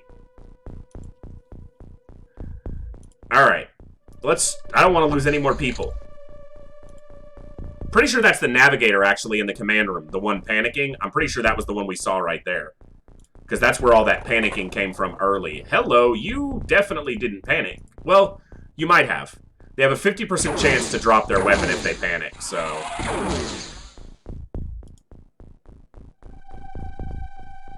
Oh, wow. See, stuff like that's really cool, because it adds kind of realism to some of the encounters and interactions that happen. There's always a guy on the other side of this door. Always. They always wait right there. That adds some realism to some of the interactions, which either weren't thought of at the time, or possibly because of the programming limitations at the time weren't really doable or feasible in the classic XCOM. But that's really cool that stuff like that's been integrated by players into some really interesting mod packages. And oh, I was just super lazy. I didn't search any of this level with any of my soldiers last turn. Like, I don't think there's anything left on this level, but it's really stupid to assume that and just stand still. I mean, they had full time units, so they could hopefully shoot back at anything, but... Alright, so we're dealing with 2 more, possibly the only 2 left. Can you shoot this guy? I know there's a wall there. Just shoot past it. Yeah! Yeah! That is what I'm talking about. Now, I know the other one panicked because I saw the notification for it. And he doesn't have a weapon, so I can shoot at him freely. In fact, let's walk up here. Now, I'm being really stupid because there could be another one in here, but... Last guy. Alright, we lost 1 sergeant, and the only sad part about that was that the sergeant was the only one that, she had just recovered from being injured. She was like a day off recovery, and we sent her on a mission, and she got shot in the face. But 1 soldier for that recovery is definitely worth it. Yep, sucks to be you. Alright, so we got a small ship landed here. I'm pretty sure this lightning is en route to it, just because I felt like going to it. We should see 2 battleships show up, unless we've thwarted the base build. Which is possible because we intercepted the supply ship, but they may have already had a base down. Alright, this should go quickly. I know it's been a lot of small ship recovery this time. Oh, I should make sure they have electro flares on them. I was about to click start, and then I was like, we don't have a tank here, so we definitely need electros. This goes here, not on the legs. That way we've got some people with smokes and some people with electros right off the bat. You can hold on to that, and we will probably use it here unless the power supply is intact. We'll find the ship and blow it up. It's right there. Cool. That means there's going to be an alien right in front of us. Did I put everyone in the front? Didn't have a smoke? Okay. Wasn't quite as bad. You don't have enough time units to throw this, do you? You were going to step off, not get shot, because you're cool like that. You're going to drop that, and you're going to walk back on. We're going to do a quick end turn. Hey, man, better to be lucky than good. Luck's important in games like this.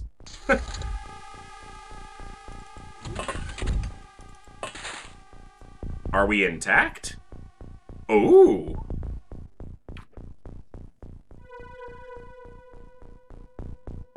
One from under the earth, I think some from another dimension, and you got like 5 different human cults. Okay. Sounds like it's definitely got a lot of substance to it, which is really cool too. Alright, so we're on an edge there, and we're looking at an edge here. We're gonna throw an electro. See if anyone's up there. The only really difficult part about this mission is that it's mutons, and we just have plasma rifles, but I use difficult sparingly there. Hey, buddy! You're super freaking close! What the heck? Ugh. It's a downfall to night missions and smoke. Okay, we're gonna be really good soldiers. We're not gonna shoot our teammates. We are going to shoot the bad guys. And only the bad guys. Oh my god! Seriously! This peripheral vision of these soldiers is pissing me off. How does he not see that? Are you kidding me? This guy doesn't even have time units to shoot at it. Yeah! He has to move because no one else can shoot it if he doesn't. You don't have time units to shoot now either. This won't kill this thing. 1 plasma rifle shot, no chance. Literally under the lightning. Standing right there. The lore and stuff you read is really well thought out and adds. That's cool. I will definitely be looking into it. Oh my god. What the crap is this? Like, first off, who decided to land the Sky Ranger that close to the alien craft? Yeah, you do not kill my good soldier. You suck. So we lost 1 soldier. I didn't see their rank, but most of the soldiers on the ship were actually quite good quality. So that's unfortunate, but... You're a captain? I expect better than that from you. Are you even gonna have time units to shoot? Like, you better, because we need to kill this guy. Ugh. I don't want to use the blaster launcher, like, I might have to. The only reason I'm using auto shots instead of snapshots with this is because of how close they are and the fact that I need them to die. Thank you. Okay, so at least the immediately visible threats. Now, something's gonna walk out that door and kill us. Man, we are juicy for a grenade right now. Let's spread out just a little bit. Are you kidding me? Are you kidding me? What is with the freaking aliens standing under my ship? This thing even has a gun on it. Let me use the gun. X-Pirates is just a whole nother level of yeah. I've seen X-Pirates played a little bit, and with no other knowledge of it, it just loses me, because I don't know what I'm watching most of the time. But it looks interesting, and it's, you know, it's a version of classic XCOM, so, you know, that's always cool. But, okay, this is not ideal. But, neither is that muton being really close to my ship. How do I want to do this? I need to do it like this.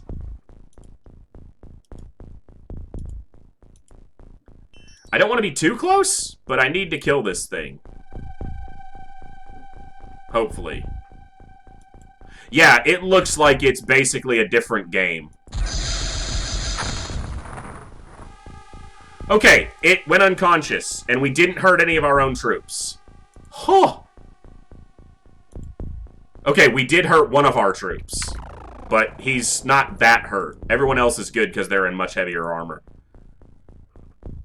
But I destroyed all those guns. Not that it matters, I don't need them, but I did destroy an electro flare. Alright, let's see how many people die on the intern when one walks out here and grenades us. Like, that's a lot of freaking mutons to be really close to my ship right away. Son of a bitch. Don't die. Thank you.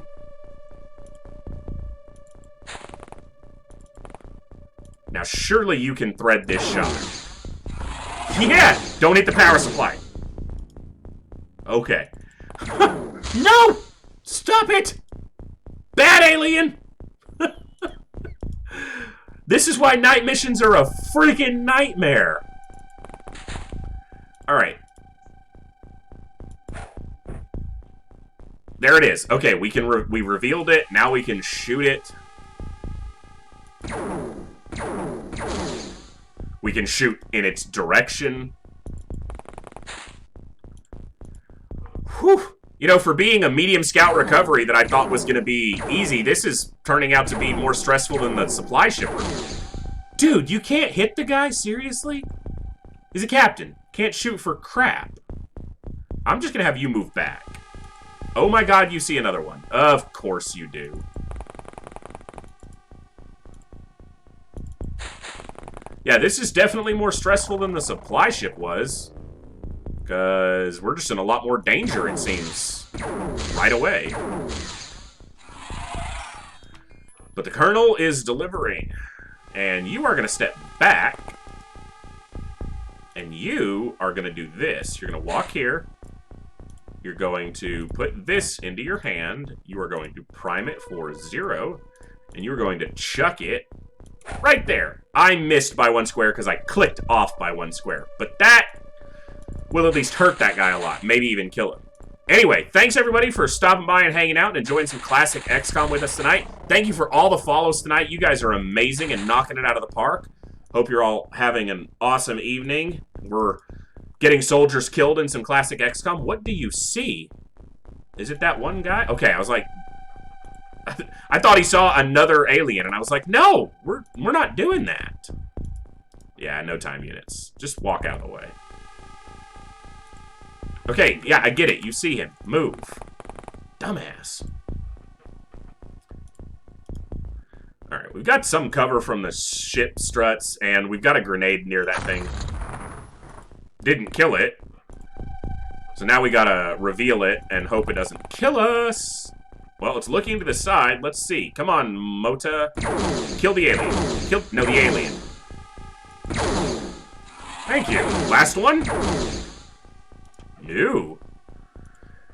Well, this is the edge of the ship, which means... Or the edge of the map. I guess it's over here in the dark somewhere. Beautiful.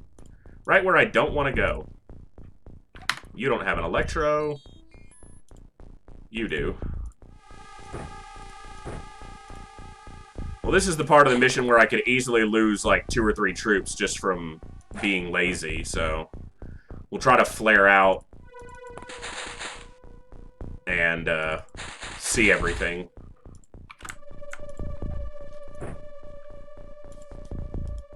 Probably can, but my middle mouse button on this mouse has decided it just doesn't want to work right now. I need a new mouse and I haven't gotten one yet. The scroll wheel decides intermittently to decide that it's done working, so I think my dog decided the mouse was a chew toy one day, and though he didn't leave any very visible marks, I have a sneaking suspicion that that's what happened to it. And he's laying there looking at me with his side eye right now like, don't talk to me like that. I didn't do anything to your mouse. So I'll go pick up one this weekend, probably. I just was too lazy to go anywhere after work to do it. Alright, so we're dealing with... You know what? I need to look inside the ship. There could be another one alive in there. And I'm just... because I didn't check the other side of the power supply. We'll go in next turn and make sure. Yeah, figured it'd be out there somewhere. Shoot the guy in the only armor that you're likely to kill him in. Stupid alien. Alright. Tough shot, but you can make it. Come on. There we go. Last one. Yeah, always kills a soldier. Last alien always kills a soldier. 2 operatives lost, but we got a power supply. Who'd we lose? Oh, 1 went on... Oh yeah, no, 2 died. 2 sergeants. Okay, it's not great, but... Alright. We didn't see the battleship show up, which is... We must have stopped it before they had an opportunity. Oh, no. There they are. Sectoid's trying to set up an alien base. This is a battleship, which means it will land. And we need to... We don't need to go to it, but I'm not willing to not go to it, so... Alright. Before we possibly get into another very large ship recovery, I'm going to let the dog out, refill my water, take a quick break, and I will be right back. So... We will be back in just about 5 minutes or so. So stick around, and we'll return shortly. Thanks, everyone. See you in a few.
All right.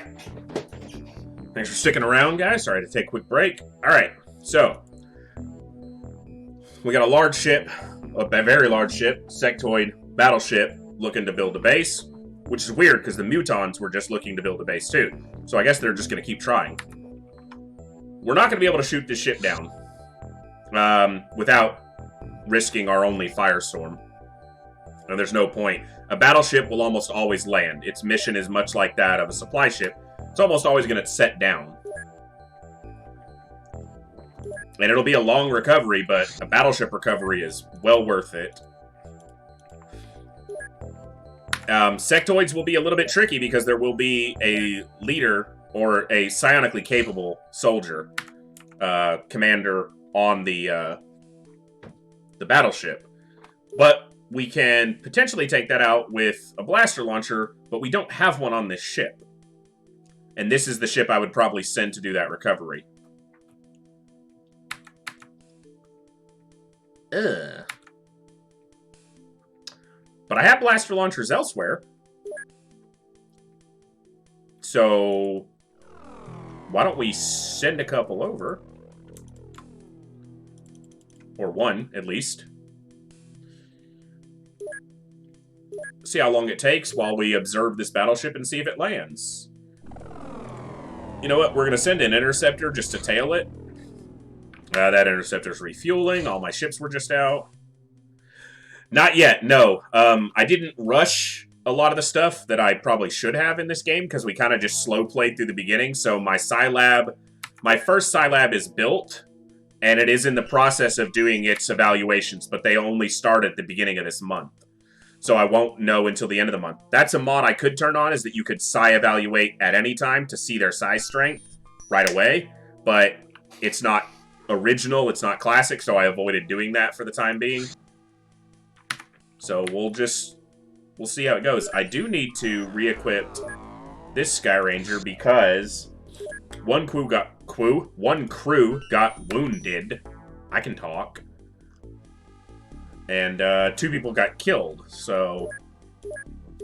And a lot of these soldiers need to be filtered out just by virtue of the fact that their physical stats are sucky.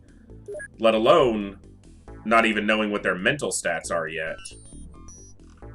You'll make a decent scout. Let's put them to the front of the ship. This is one of the few things that's non-classic that I do make use of, is that you can reorder your troops. So yeah, that is what makes sectoids and ethereals at this point we've avoided. We did 2 ethereal missions. One went pretty well. We actually got an ethereal alive, which is what allowed us to unlock our Sci-Lab. And the next ethereal mission we went on was a large scout, and we lost our primary Sky Ranger and everybody on board because one rookie got mind-controlled and shot the commander, which made 2 other people panic, and one of them dropped a prime grenade, which killed 4 people, and then everyone else went crazy. So that was 2 streams ago. Lost my favorite troop, my favorite soldier for this run so far, which was a very accomplished commander. She got shot in the back by a first mission rookie. So, and I could have avoided the mission. It was just a large scout, and it was at night. I shot it down. It didn't even land. I could have just ignored it. But I was like, I don't like ignoring ships, so let's go to it. What's the worst that could happen? And XCOM was like, this is the worst that could happen. So then I shot down like 3 ethereal terror ships, stopping the terror missions, but I couldn't recover any of the ships because I'm clearly not equipped to deal with them. Now, I could theoretically, stand back, stay out of vision, and try to just blaster launcher them, but then if they mind control the guy with the blaster launcher, goodbye craft and crew. So, yeah. We'll let that's the one reason we're not rushing to the end game. I have the other Sci-Labs building. They'll finish before the end of the month, but then it'll take another month for them to evaluate 10 troops apiece. So by the end of the next game month, so by the end of November in-game time, we'll have evaluated 40 total troops. We'll pick a core group out of that for Psi strength. We'll put them on the Avenger, and we'll go to the final mission. So given that we're over halfway through the stream tonight, it's probably not going to happen tonight, but we will be streaming tomorrow, so hopefully we'll be finishing off the run tomorrow. But I'm also doing things like recovering a lot of small craft that I don't need to at this point, but I just do, because it's enjoyable. It's one of my... I mean, it's one of the things you do in the game, so I enjoy doing it. Can you land? Thank you. So this will be a little bit difficult, because there will be some psionically capable aliens, but we're going to send Sky Ranger 1 with 2 blaster launchers, and we're going to hope that those people don't get mind-controlled, and we're going to blaster bomb the roof of the battleship and kill the commander quickly. Sounds like a plan. Yeah, I'm kind of loaded on heavy plasmas. Need to disperse and sell these. Not that I need the money. Which makes me want to check again. What are these? Yeah, they're making laser cannons for cash, so... So every month they're making me, you know, what, 8 million? This base I didn't even put manufacturing in because we had more money than we needed, so... Oh, this is going to be night recovery if I hit it with Sky Ranger 3. But it's not gonna stay on the ground that long. Yeah. So, we're about to do something really stupid. We're gonna do a night recovery of a sectoid battleship with cyber discs and psionically capable aliens. And a full crew, because it's at night, or it's a landed ship. Yeah, we're just on the night side of that. Hey, I didn't say I was good or smart at this. I just like playing it. But I want a challenge, so we're gonna challenge. You do not get the blaster. No, stop it. I know you're relatively strong, but cut it out. Back off, bro. And put this on your belt. What are you being weird for? Putting it in your backpack. You need that. You need a smoke in hand to start, please. And you apparently have the strength of a baby. Okay. You, however, have good strength, but you're also one of my better shots. Yes, you can keep doing that. Someone else is going to carry that, though. Alright. Looks like you're up for secondary blaster launcher duty. Now, I don't know the psi strength of these troops. I could be putting blaster launchers on the most psionically susceptible troops. So, full disclosure, I know this is a stupid mission to take, but I'm doing it, because that's what we're here for. We're here to make memories. And this could be a memory of massive failure. Oh my god, you weak-ass rookie. But we're going to take it slow. We're going to advance intelligently. We're going to blaster launcher through the roof of the alien ship until we hear 3 screams minimum. Even if there's not 3 aliens there, I'll keep shooting. We're going to kill the commander before he can do anything to us. It's all going to be fine. I'm not even worried about it. Do I seem worried about it? Because I'm not. Oh, we got it on the daytime. Because this is like the dusk landing. Let's see how far our troop can see. Stop it! I know you're a cyber disc and... Okay, you're not. Yeah, we got daytime. So we're just in the daytime side of it, because we can still see 20 units. So this may not be as bad as it could be. So, it's starting out a little bit better. Silver linings, right?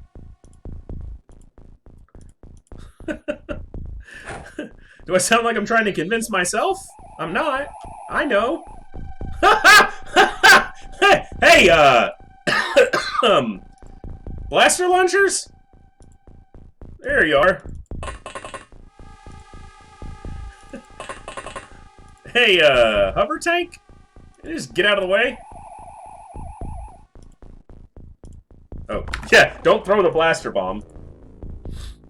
Don't kill my troops, please. If I blaster bomb the whole ship, this is going to be a great moment for a short on YouTube.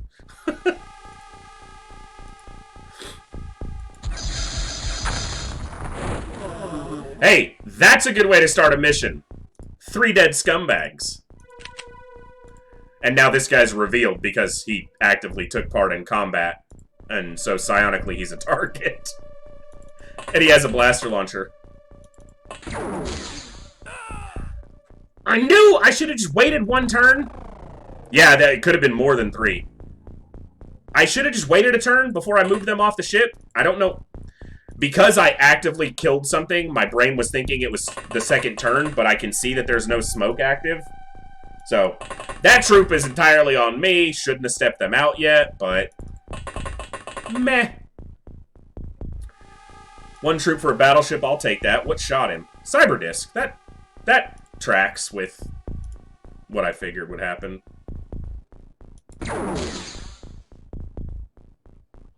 Alright, can you move down? Now you see him again? Like, you couldn't see him from before, but now you see him again. Just move over here. Alright, let's see what happens.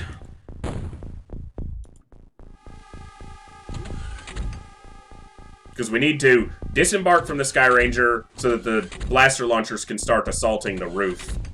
Because the commander stays on the command deck. See, now we're at the position where this is happening. I said it was a bad idea to come to the mission, didn't I? That's alright. We'll kill them and take off. Anybody who has weak... yeah. Now, I'm not too worried about this, and I'm being genuine when I say that. And the reason is because all these guys, that just means they have low psionic strength anyway. So, I mean, if it's gonna happen, it's gonna happen. It might as well... now I don't have to train them to find out. So... the rookie's the only one who didn't get targeted. They mind-controlled 4 people and shot 4 others. Yeah, I mean, the ones they're shooting could have been, you know, could have been psionically strong, or they could have just been not as weak. But that's alright. Yeah. I know. I am aware.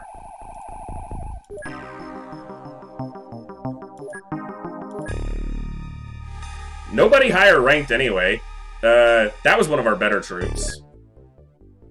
Sucks. I'd have liked to recover it, but we knew we're in a tough spot with size stuff anyway, and we didn't lose the tank or the Sky Ranger.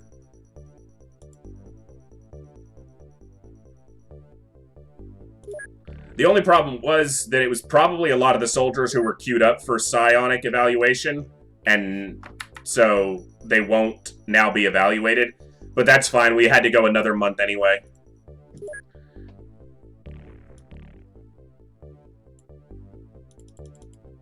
Let's do 30, because we're going to have to disperse them for psionic training anyway.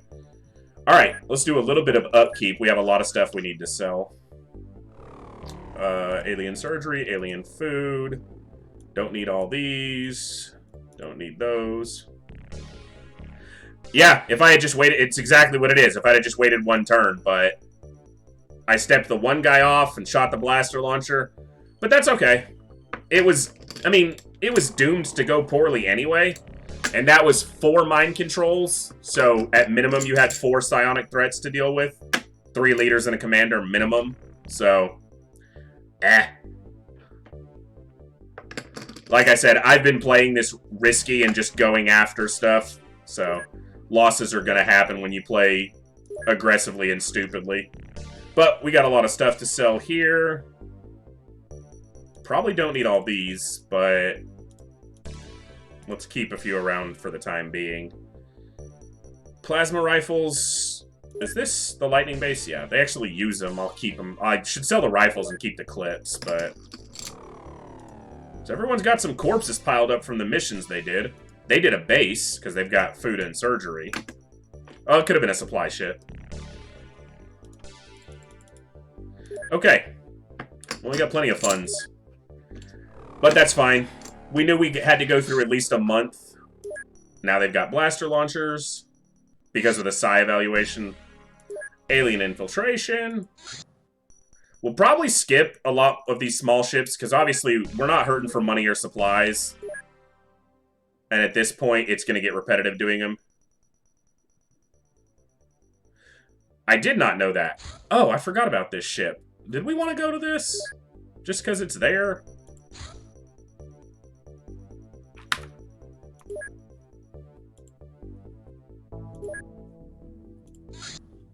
I was just talking about skipping a lot of these small ships that we don't need to go to. And I'm going to skip this one just because I don't have enough crew here right now. And I don't want to transfer crew. So we're going to skip some small ships for a while. We're going to do this base before the end of the month, especially if we can figure out what kind it is. I still don't... I think it's mutons, but I can't be certain of that, so I'm still hesitant to go to it. Because we can see what happens when I go do missions against sectoids. It's always funny for... If you're a new player to XCOM, you encounter sectoids in the early game. And unless you do it on, like, a terror mission, you run into sectoids in small scouts, medium scouts, crap like that. They're annoying, but they're really not that big of a threat. They die easily. So then when you see sectoids again later in the game, like in a battleship, you think, oh, it's sectoids. Super easy. And then that crap happens, because you didn't realize they were that psionically capable. That's why sectoids are kind of the trap. They seem easy, but they're not. Now, the only reason I would even consider going to these missions now is because now I have a bunch of rookies that need training. Because everybody died. But I should probably stop wasting time on doing all these small missions. I got a lot of people that are still wounded. The one rookie that survived and is probably psychologically traumatized forever now. I need to wait for more troops to show up because all those people have crappy stats anyway. Nobody there. We got nobody there. Yeah, I'm actually low on soldiers now after that. But I don't see, this is the kid in me who always thought you had to go to all these missions. You can't just leave a craft on the ground and not go deal with it. And obviously you can. But when I was younger, I thought, no, you have to go to all these missions.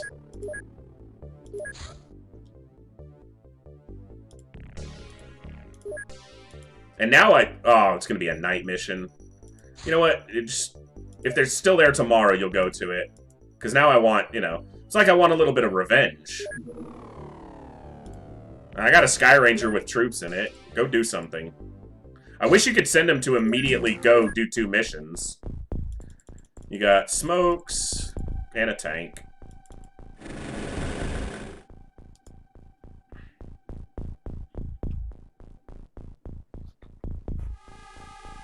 Submod you restarted your run to use? Yeah, what's that? Like, what's it do? What's it change? Improved hangars mod. Okay.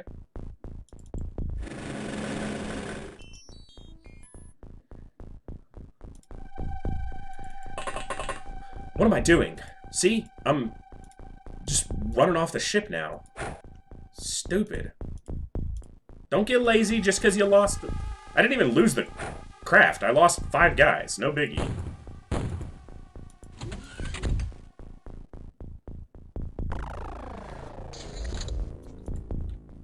Alright. So we're going to approach this like we always do our missions. Let's be intelligent about this. There's the ship. Snake men, so no concern. Shut up. Shooting at my tank. I want to see around here. This is the most likely building. They're going to like to congregate there because aliens are predictable. And the XCOM staff really liked that asset for a building, so they use it a lot. Not that there's a ton of assets anyway, but they seem to particularly favor that one. Shoot the alien. Oh, my goodness. Alright. So we're definitely not hitting the end game tonight, because we're only going to be live for about another hour, and we're obviously not close. Especially if I keep doing these small craft recoveries, which I'll definitely cut back on so that we can get towards the end game, but... Well, we're in the end game, so we can get towards the end, the final mission. Unlock a hangar that can hold 2 craft and a 3x3 hangar that allows a leer. Oh, okay. See, that's cool. See, there's definitely some mods like that that I would look into just to kind of improve some of the, you know, it's not game breaking, but it just gives you some of those cool little options to almost like speed up the progress of the game, essentially. More craft, more easily accessible. Yeah, quality of life, exactly. Which is the primary reason to play on Open XCOM, because it's just a quality of life improvement over the base game. Because we wouldn't be playing it if the base game wasn't already good, but this just allows you to play the base game in a modern sense without suffering from its age and inadequacies in the few areas that it didn't necessarily succeed. And it's not an easy game for a new player to get into. XCOM doesn't give you anything. It's just like, you click new game, you select your difficulty, and then it's like, hey, place your base. And you put your base down, and then that's it. It doesn't tell you what to do. It's just like, here you go. And of course, back in the day, you would have read through the game manual, and it would have given you a little bit of insight, but everyone these days is used to a tutorial being built into the game, at least in a basic sense, to like, this is how you build facilities. This is where your soldiers are. This is how you equip your craft. This is how you shoot down aliens. But it doesn't do that. It's just like, go. Have fun. So unless you've seen someone play it or played it in the past, for modern gamers, it's, if they don't have a nostalgic attachment to it from their younger years, it's difficult. I still have my Prima strategy guide, the one that's like that thick for UFO Defense, written by Dave Ellis. And that thing's still in almost pristine condition. And that thing was an invaluable resource, although a lot of the information in it is incorrect. Or just because they didn't understand the engine that well, even though he was one of the people who worked on it. They understood what they had programmed it to do. They didn't understand the things it did that they didn't program it strictly to do, I guess is the best way to look at it. Because it definitely did some things that they didn't intend, or things worked in a way that they didn't understand. Or hadn't hadn't told it to do it, so. I didn't look. Is the, okay, so maybe power supply? Yeah, okay, possible. So not a complete waste of a mission. I'll have to look at my Illyrium stocks. I should be quite good. We did get the supply ship, we didn't get the battleship, because I rushed and decided, hey, 3 targets, that's too juicy. Let's go out there, and then walked a guy out and got him shot and revealed our position and mind control, mind control, mind control. Stupid aliens and their psionic crap. Now, I personally don't ever enjoy using psionics offensively. And it's just splitting hairs because once you get to this point, the game is more or less easy mode. Obviously, you can still lose. Look at what happened on my last mission. But you got heavy plasmas, you got flying suits, you got blaster launchers. There's really not a whole lot of threats outside of psionic aliens.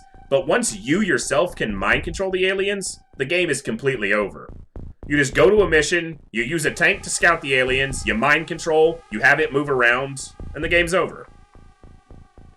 See, that's really cool, too. That sounds really cool, because Illyrium obviously is, you know, the resource that you hoard in classic XCOM. Like, one of the first rules you tell new XCOM players is don't ever sell Illyrium for any reason, ever. Because unless you're a hoarder like me who goes to every craft you shoot down, you're gonna run short on it. Especially if you're a new player and you don't realize how quickly the fuel goes and you start using your Lightning and your Firestorm and your Avenger super fast, so. I mean, that makes sense, but just the ability to craft even a small amount of it obviously can, it seems like, anyway, that could give you quite an advantage in things you may be able to produce or use it for, since the technology is backdated to a prequel time frame, so that's pretty cool. Now, we know there's more in here. There's never just 2 on one of these buildings. Oh, that's cool.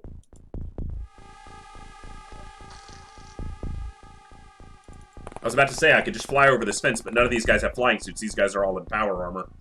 Or power suits, whatever they're called. Well, except for the rookie, who gets personal armor.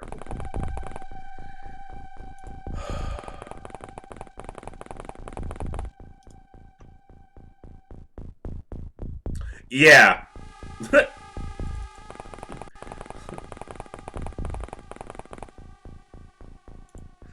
It's like, electroflares do well enough. Let's make Illyrium.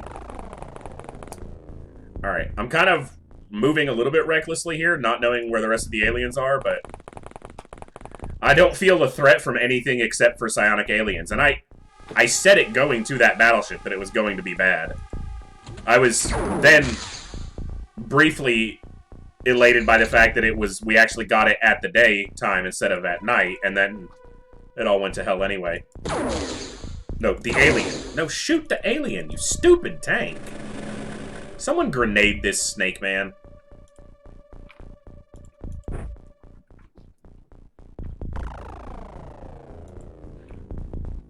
Grenade launchers sound... yeah. I mean, I guess in base XCOM you can essentially get a grenade launcher if you use the heavy cannon with high explosive ammo. That's about as close as you get early game, but... I don't make enough use of explosives. You can see I don't use rocket launchers. I use the blaster launcher, but I don't throw grenades enough. I should definitely do that more. And I'll definitely be looking into XCOM files and X-Pirates maybe somewhere like in the far distant future, because that just seems like way too much going on. Maybe I just feel too stupid for that. Shoot the giant reptile, thank you. Not okay.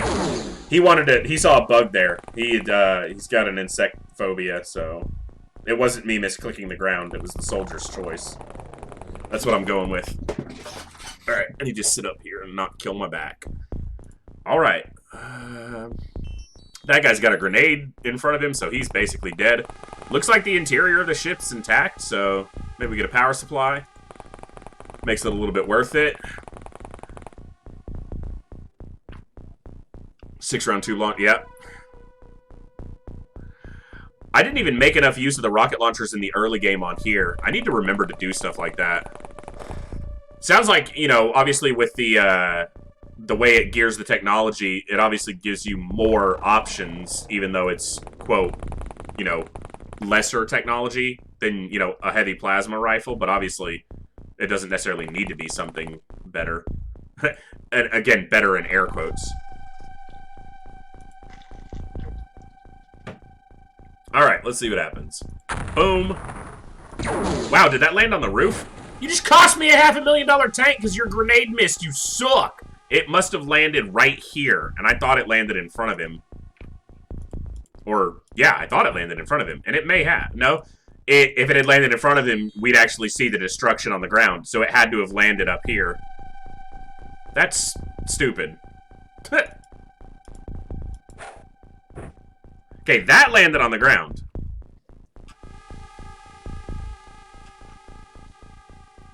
High concussive. Okay, yeah. Like you said, that makes sense with what you said about them having different resistance profiles based on damage types and things, so...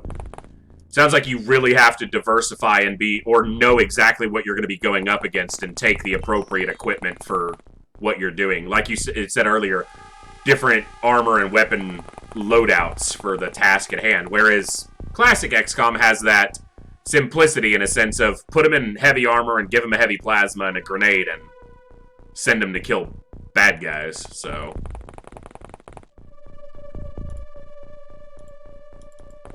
For the third time tonight, I must mention, I love the sound design and sound track for this game.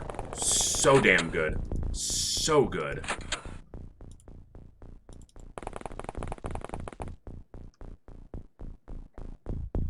Yeah. I mean, I guess if you have that option, at least it's always an option. Somehow go to something not being equipped for it, and then it's just a matter of, okay, now we just gotta do a lot of damage.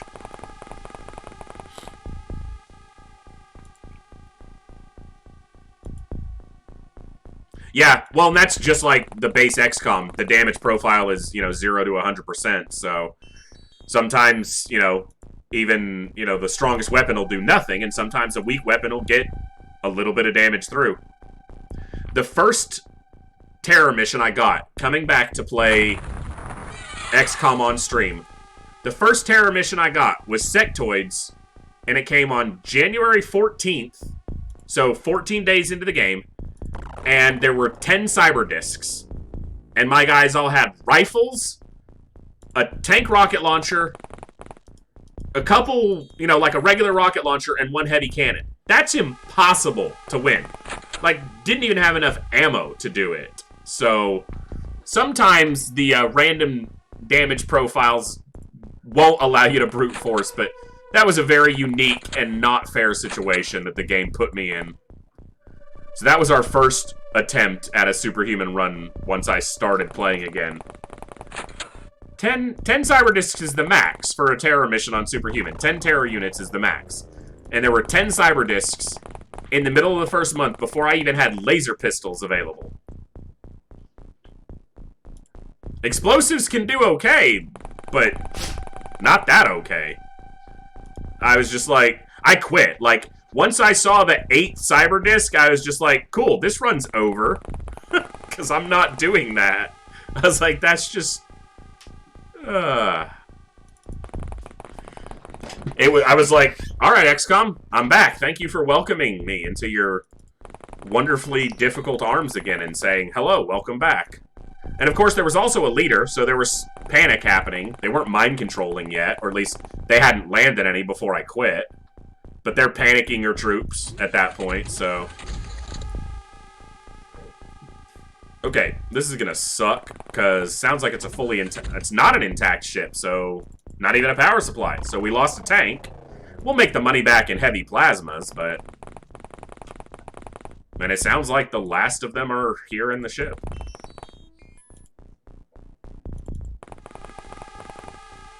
Well, yeah, and I had, you know, like your standard initial loadout. So I had 1 rocket launcher with 4 small rockets. I had a heavy cannon, but only 1 high explosive clip. And then a tank rocket launcher with 8 rockets. It's not enough to kill 10 cyber discs unless you get really lucky and have them chain explosion off each other.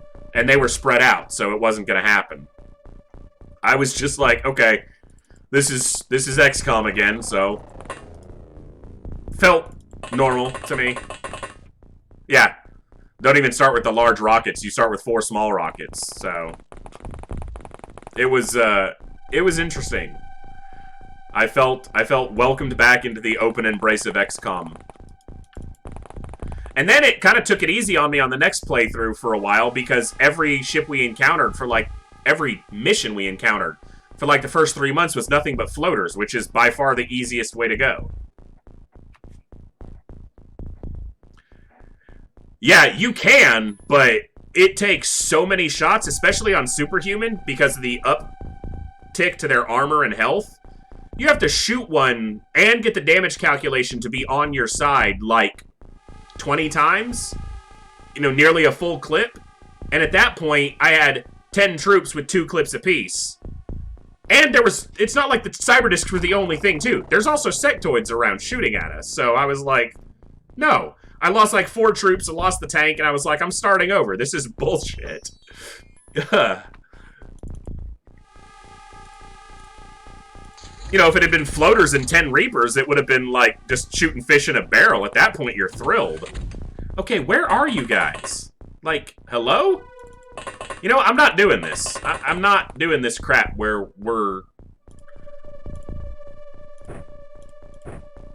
Like, this isn't happening. You stand here and look this way. I'm not coming in there for you guys. You guys are gonna deal with...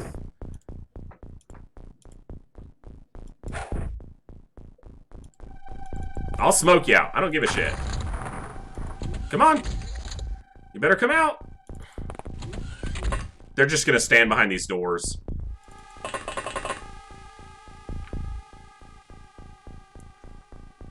Yeah, a few combat knives. Yeah, cyber disc could be easy with a combat knife. What are you complaining about? Alright, rookie. Here's your time to shine. Get that squatty promotion.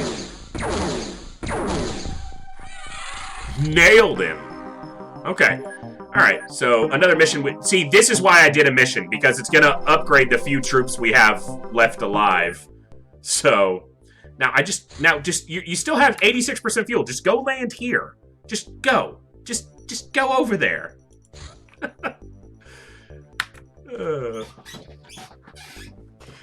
Yeah, but they explode. So, you know, you kill a cyber disc in point blank with a knife and it's suicide, basically. I guess there's a chance they wouldn't if you killed them with, like, a melee weapon, since that's not possible in the basic game. I guess that's never really explored. You can't... well, if you hit them with a stun rod, if it ever works, they do explode, so... We're ignoring that shit, because I don't have... Okay, now I have troops. Alright. I shouldn't even really filter through these guys. I should just throw the first 6 that are available on the ship, because I'm going to pick people with great stats, and then they're going to have absolutely terrible size strength. So, like, that's a good soldier right there. That's a good soldier right there. That's a good soldier. But all these people are going to be, like, single-digit size strength is what's about to happen.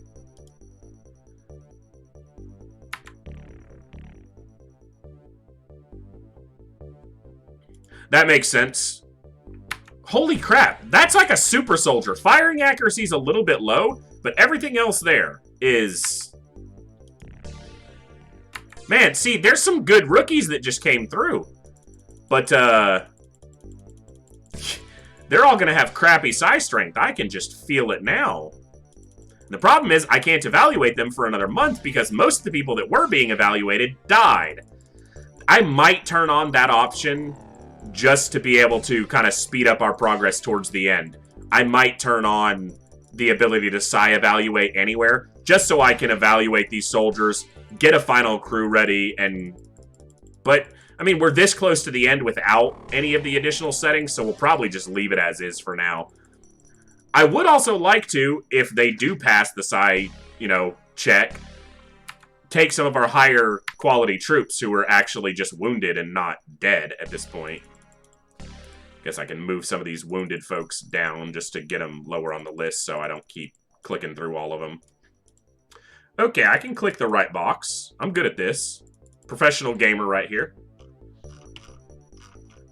Yeah, we got a bunch of wounded people. We got 2 people who were rookies in wounded, meaning they didn't even get a shot off before. Yeah, because they were the survivors from the massacre on the Sky Ranger. The flying freaking coffin. I lost so many power suits and flying suits doing that. Yeah, you rookies get flying suits and power suits right away, and it's not because of anything other than the fact that we really trust you, not that we expect you to die immediately. That's nothing to do with it. Blaster launchers heavy. Yeah, they're ready for a mission.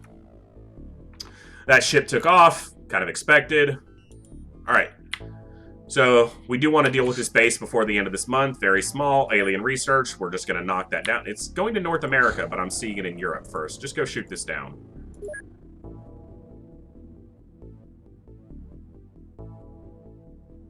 Yeah, Hale's been playing and streaming XCOM files.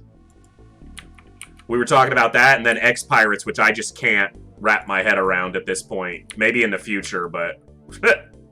I'm too stupid for all those changes. Look at me, I'm struggling to play the original still, so... Okay, more troops. It's just a very small. Just, like, shoot it once. Stop wasting my time. Yeah, that's a lot. See, here, I just shoot stuff, and it dies. So, we keep it simple for my tiny brain. Shoot it, and it dies. Nice and easy. Alright, we're gonna go to this base soon. I'm still waiting to see a supply ship come to this base. See, this is floaters, so if I do shoot this down, I'm definitely going to, because it's floaters. Can you catch that ship, please? I do not want to use the Firestorm for a small ship.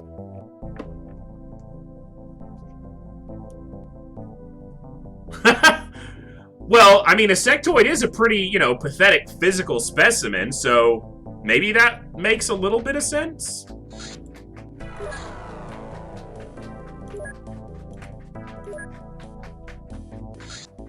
Oh!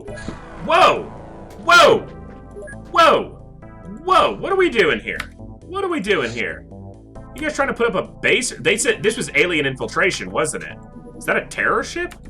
Interceptor. Select the interceptor, select the large ship, and show me what it is. See, this is like the only place I don't have radar coverage. It's a supply ship. So we're just gonna watch that land, and...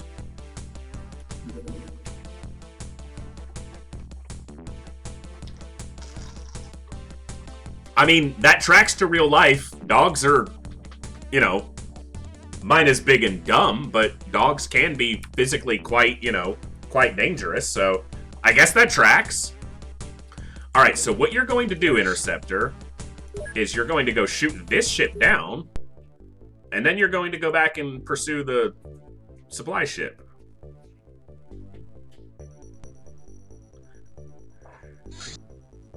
And there's another large, and a very large. They're definitely building a base down here. The one place I'm putting a radar base down here just for this crap. Like, it's literally the one part besides South America of the physical world that I don't have radar hyperwave detection over. And they're all congregating down here.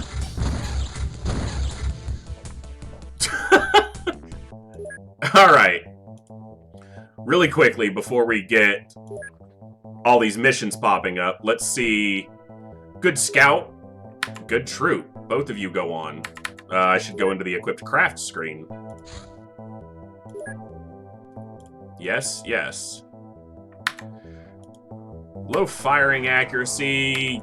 Great stats. Great stats. Great stats. Okay. Do we have armor for these people?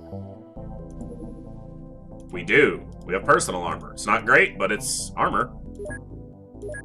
They have plasma rifles, they have blaster launchers, they have alien grenades. They can't use these tanks. These are here for defense if the base got attacked. Okay, so the Lightning's ready. And Sky Ranger 2 has a full crew. They just went on a mission, so that makes sense. Sky Ranger 1, we just equipped. Okay, so all of our 3 boarding craft are ready for what we have to deal with here. One of these is a very large. 2 of these are larges. You... Tarkus, thank you for that follow. You guys are awesome tonight, man. 46 followers. We are racing towards our goal. You guys are amazing. Thanks so much for the follows and stopping by and chatting and enjoying some... Well, enjoying watching me fumble through some classic XCOM. Let's put it that way. Interceptor 1 is ready. Go after this. Interceptor 2 is going to come all the way from the US. Just get over here. I'll find a use for you. Yeah, I know. Okay, is this a terror ship? Let's just put this one on the ground. Oh, and EMP. Don't forget that one. You don't want to leave any off that massive list.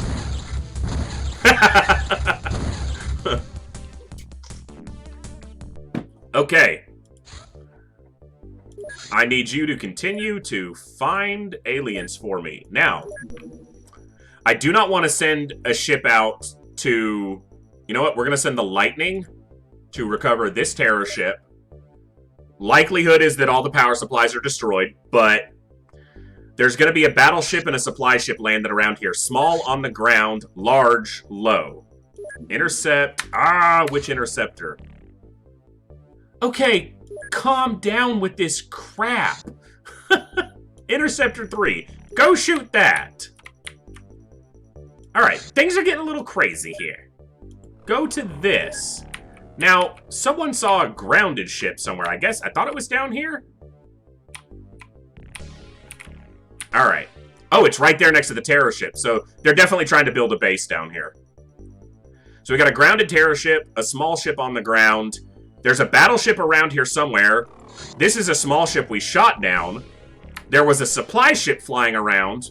But the one part of Southern Africa where we don't have hyperwave cover... Okay, so this is the supply ship. I could ground this, but it's going to land. There's another ship there.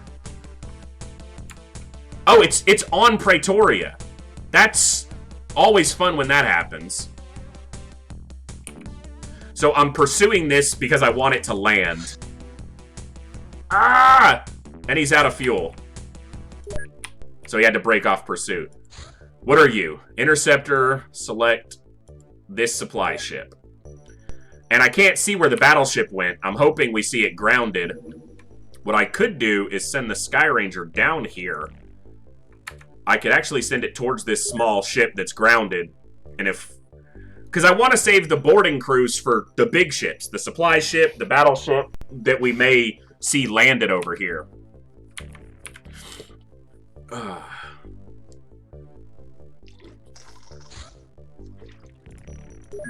I know. Small, large, alien infiltration, terror ship. Oh my god! I get it! There's a lot going on. What is this? That's not what I wanted to do. Large alien infiltration going for the U.S. You are an interceptor base in the U.S. Go here.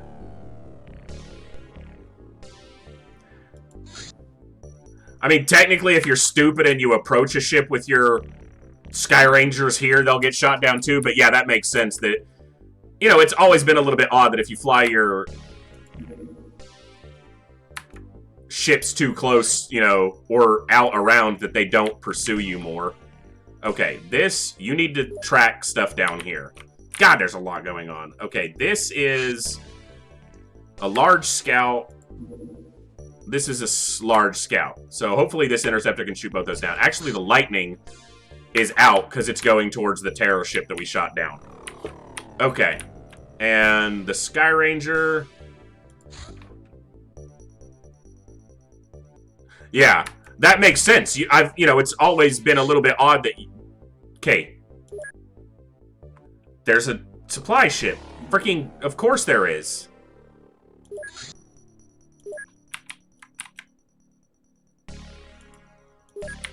What was that supply ship's mission? I mean, alien infiltration in North America.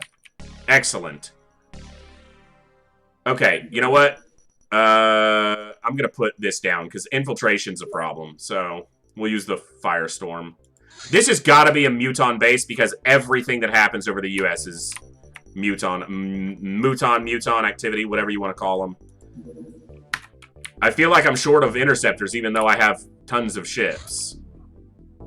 Large terror ship. That is one I want to shoot down. This is a large scout. Can you catch it right now?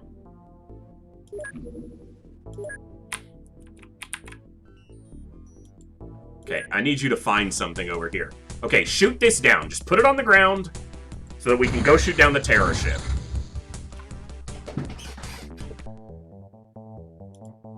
Okay, no. You are not going. You are going right here. Shoot down this terror ship. What are you? You're an interceptor? You get over here. Shoot down this. That makes sense. I mean, it makes a lot more sense than kind of how this works, where you could send a Sky Ranger to tail a battleship all day, and the battleship, which is massively faster than your Sky Ranger, doesn't just turn around and shoot it.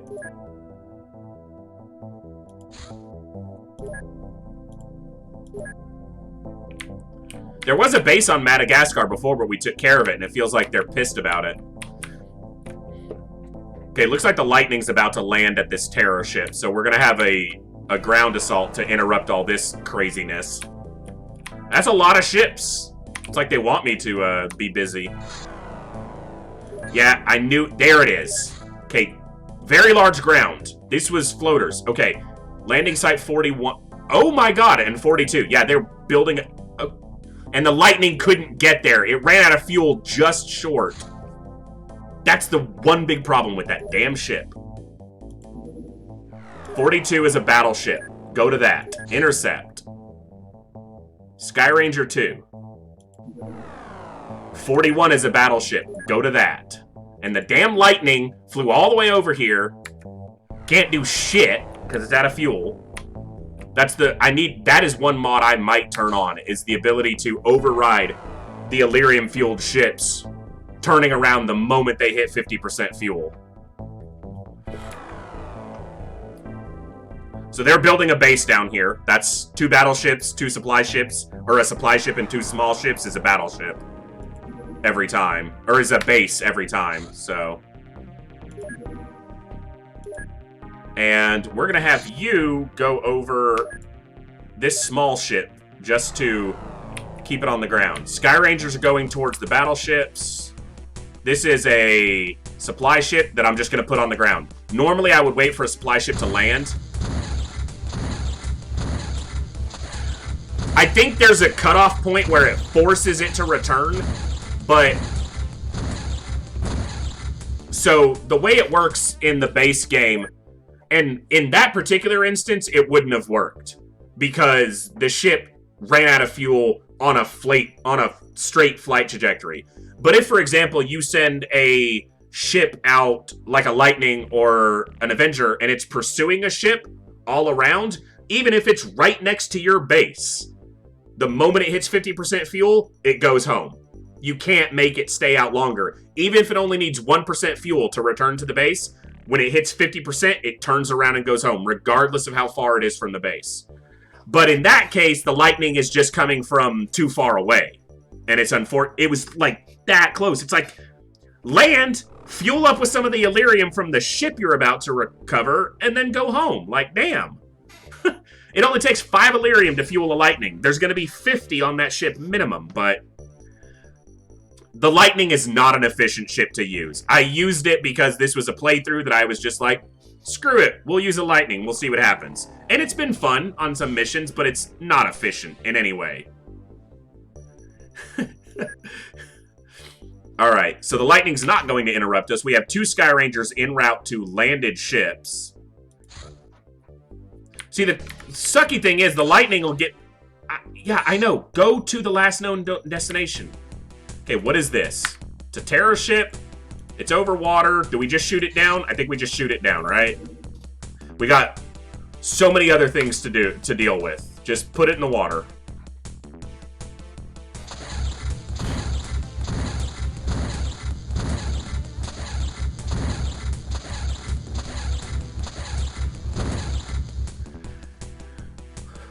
And all this activity over here all but confirms to me that this base is mutons, because every one of these ships over here is a muton ship going for infiltration in North America.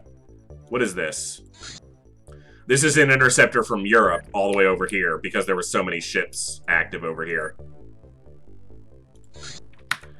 Okay. We'll definitely get a good score just for shooting all this shit down. Looks like he's going to catch another one. This interceptor's downed like 3 ships while he's been out so far. And shooting ships down over the water in the first game was what fueled speculation before people knew of the backstory that terror from the deep was because of all the aliens that you shot down over the oceans coming back in some form. But obviously the lore progresses that differently, but it was definitely one of the overriding theories for young minds such as myself. We're going to hit these battleship recoveries at night, but they're floaters, so whatever. I say that and I'm going to pay the price for my blasé attitude.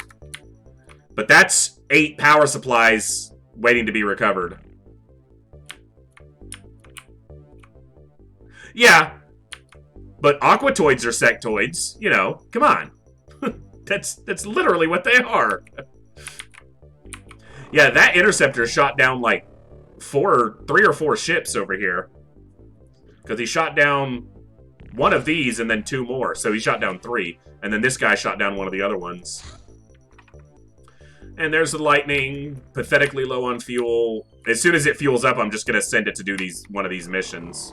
I think this is a terror ship. A supply ship. What's up, Mayhem? We just had like a billion ships show up at once. They were trying to build a base in South Africa. They were trying to infiltrate the US. So we're about to have some ground missions. We'll have time for one of these, probably. Have you seen an armored sectoid in an exosuit? I can't say that I have. I mean, I guess in the new games, you can see the sectoids in the suits. If that's what you mean, then yes. Which is entertaining. I'm not speeding it up just in case another cadre of ships decides to show up 7 at a time. I'm just kind of letting this move along. And we still got to spot these again. Yeah, there's a lot of them, man.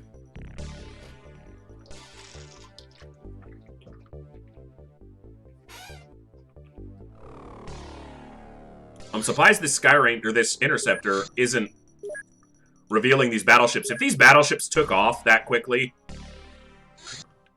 Okay.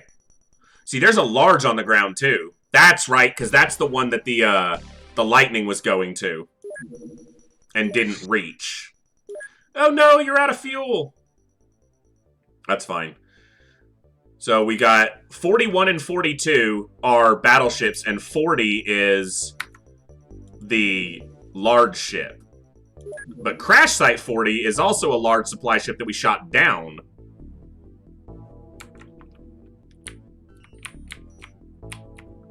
Alright. Yeah, go home. I know, everyone's been flying around for hours trying to deal with this.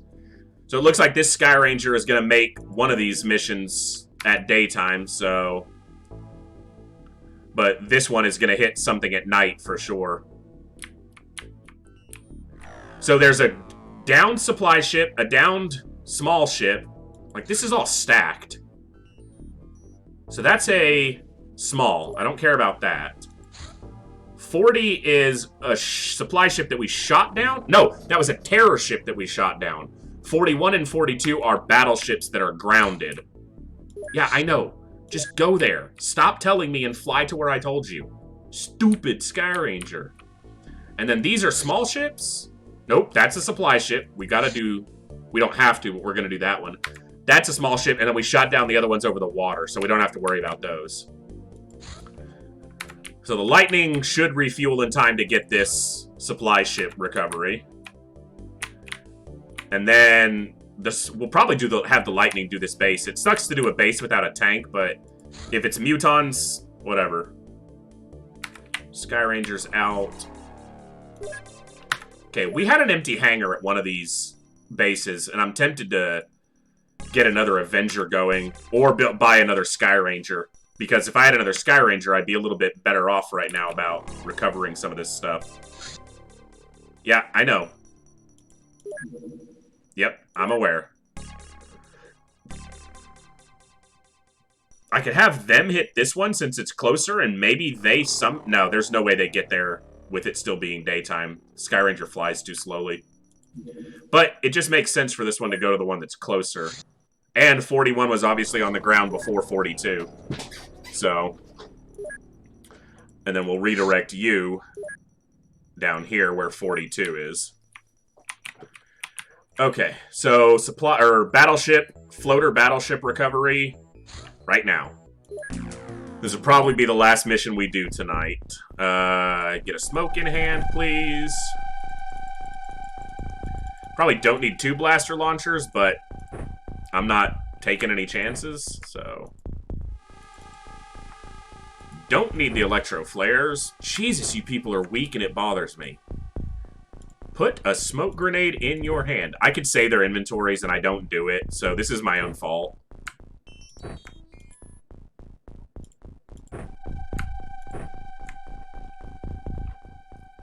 Exactly, it's floaters, so I don't give a, that's why I was like, oh, battleship recovery, that's floaters, I'm going, I'm there. I'm already on the ground. Screw these guys, they get to be destroyed. I don't need those electro flares, but whatever.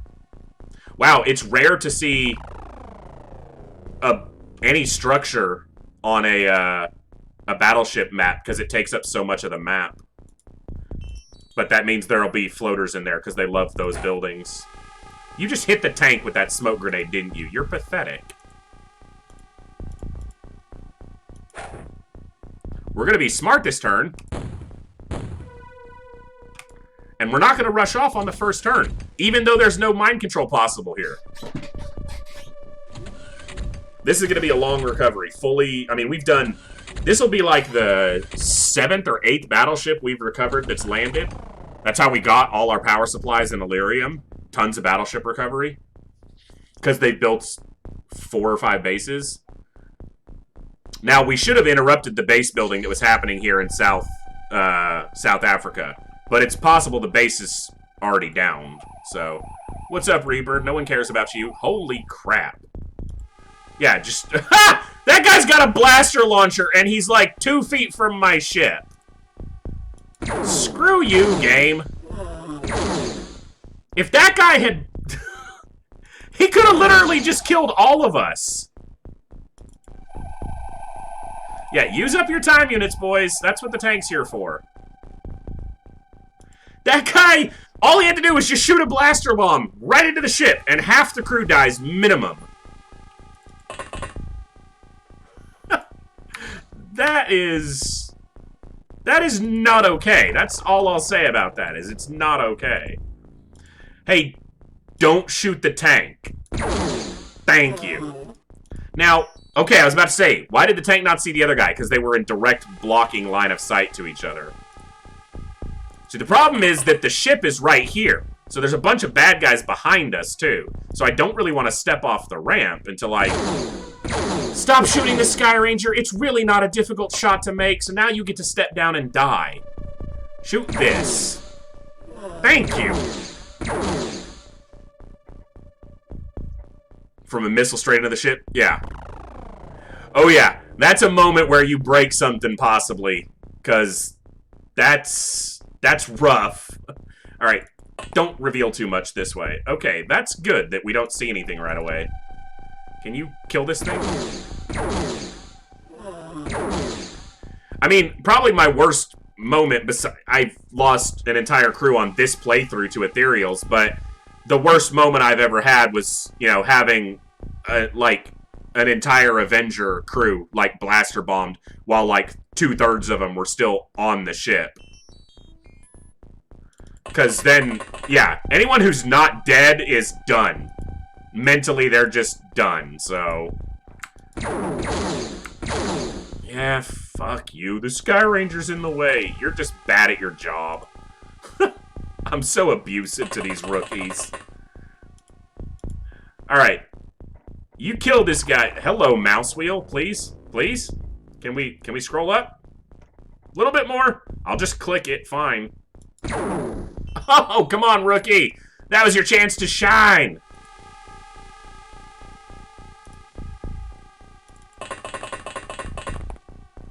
Alright, rookie. You got a chance to be the hero here. You are on the ground! How are you Oh, okay, it's just a Reaper. Who cares?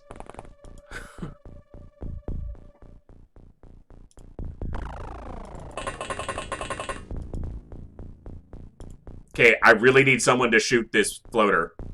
Like, we were all like, hey, floater mission, easy. Like, kill it now, please. You're gonna be able to take a step and shoot, right? Yeah. If you shoot, you... fucker. It's because it's on a ramp. He couldn't step far enough. Alright, tell me you've got the time units to do your damn job, Captain. Please, don't shoot your tank.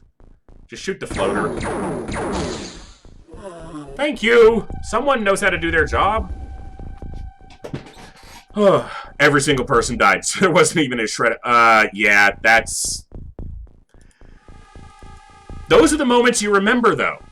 Just like in poker, you remember the bad beats. They stick with you, and you want to break something because of how incredibly unfair they feel. But yeah, that dude had a blaster launcher, and he was right outside our ship. Now, our smoke coverage here is pathetic for... Yeah, we're gonna lose someone over this end turn, is what it really feels like.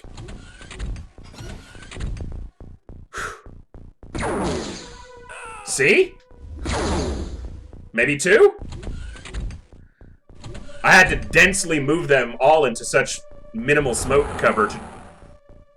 Screw you, Reaper! But most of the troops on this craft right now are rookies, because we just repopulated this craft. Now, you got bit by that, but it didn't hurt you because you're in a power suit.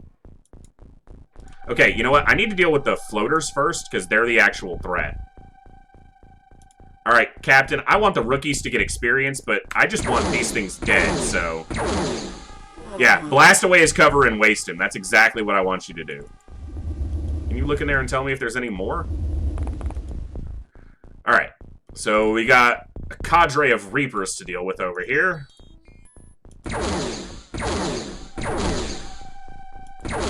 Tough Reaper. And that one's not even dead.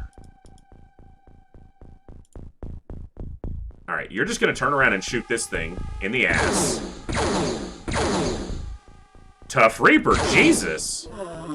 Like, I know they're tough, because they're big, scary terror units, but now, we know that there's a floater over here somewhere, because it shot this guy in the head.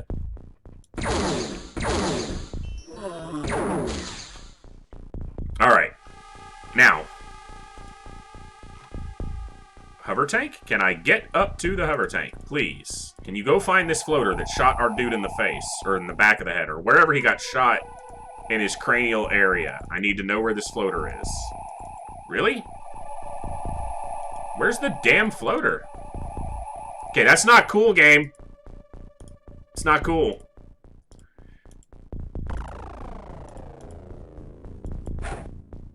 Oh, you fucking suck. He threw that grenade nowhere. It went nowhere. It hit the Sky Ranger and fell right there, I think. Okay, smoke for cover. Yeah, gotta check down here. Gotta check this corner. We should have...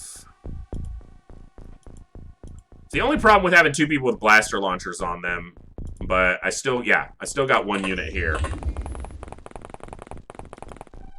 Don't reveal anybody, because you ain't got the time units to shoot him if you do. I'm pretty sure this guy got shot from this direction, but it's entirely possible it's over here and I just didn't see it, or in here. Now, I can't blaster launcher this building to cover it because I just walked people in there, but... Right now, we're down a rookie in a power suit. Not a big deal. If we can minimize it to pretty much that, we're great. We're gravy. Move a little bit. Spread out a little bit. Alright, let's see what happens. I got a little more smoke cover.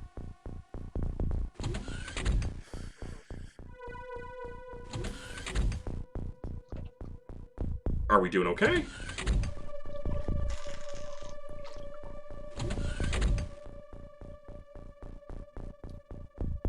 Long end turns for battleships.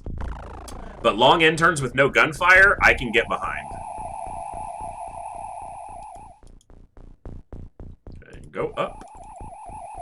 Actually, I guess you need to stay down so you can scout around. So it's the one building, and then the ship. Interesting. Nothing in here.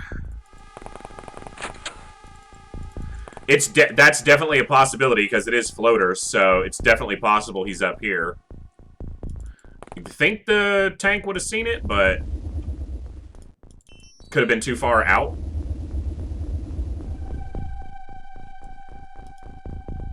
Well, we'll find him eventually.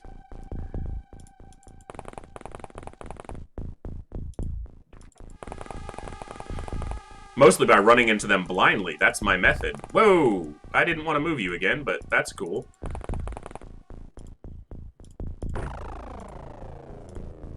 If I remember correctly, this guy had... You don't have enough time units. Cool. That's fine. This guy had some pretty stellar stats. Firing accuracy was a little low, but everything else is really good. Okay, and you're going to go over here just to check this corner. Oh, goes another cell further. So, this is danger. And you're going to start moving towards... So the only problem with rookies is movement is severely limited, because a lot of these rookies are in the 50 time unit range. I could just start blaster launchering some of the areas I can't see that well. Which is pretty much just over here. The building? No, it's a hedge. Okay, well... Let me cycle through these, make sure I grabbed everyone except the two guys on the ship, because they're going to stand there for now. Yep. Okay. It'd be nice to have an Avenger and have a bigger crew. I'll probably use it a couple times before going to the final mission. Because I have a feeling I'm going to get really unlucky psi strength deployment on these guys. Hey, why don't you stop moving towards us, bro? Ha! Yeah, you and your blaster launcher can stand the fuck still. I couldn't... That was a warning shot, now he dies. That's all that was. Just continuing to warn him. Shoot the alien, thank you. There's 5 blaster launchers usually on a battleship. Usually, it's one guy in each of the struts that has a power supply in it, and then a commander. So normally you get 5 blaster launcher enemies. Not always. Sometimes there's more, sometimes there's fewer. Well, I don't know if there can be fewer. I think on Superhuman it's always 5, minimum. Because when these guys start panicking, they don't fire, usually, because they're smart enough to realize they will kill themselves. Or the AI is programmed to know that it's inside the blast radius. Okay, so nothing there. You, being one of the few actually trained troops, can come out here and help. And you can scout the top of the ship. I might even blaster bomb a hole through the roof and have these 2 flying suit troops go in through the roof. And just take out the command deck from the top.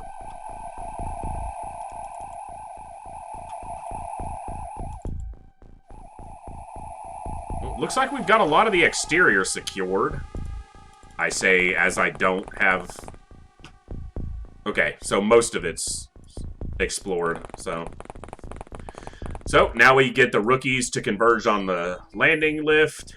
You stay there with your firing. Okay, you got decent reactions. You got a chance to fire.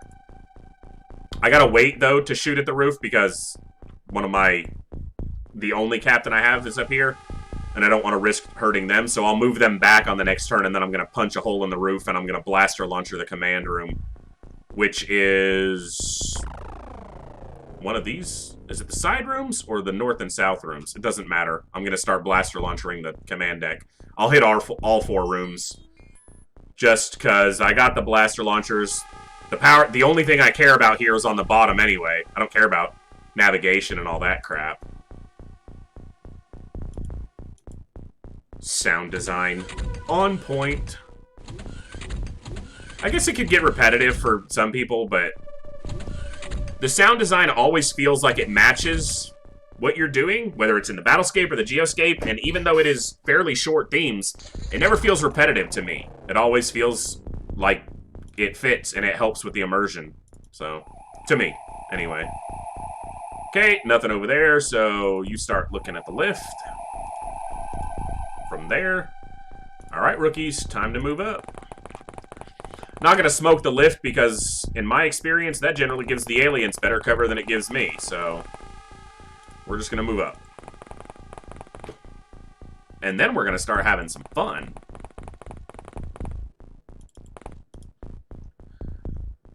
Alright, Captain.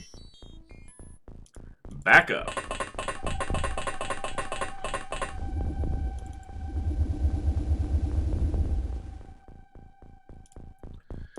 Alright, not throw the bomb. Launch the missile.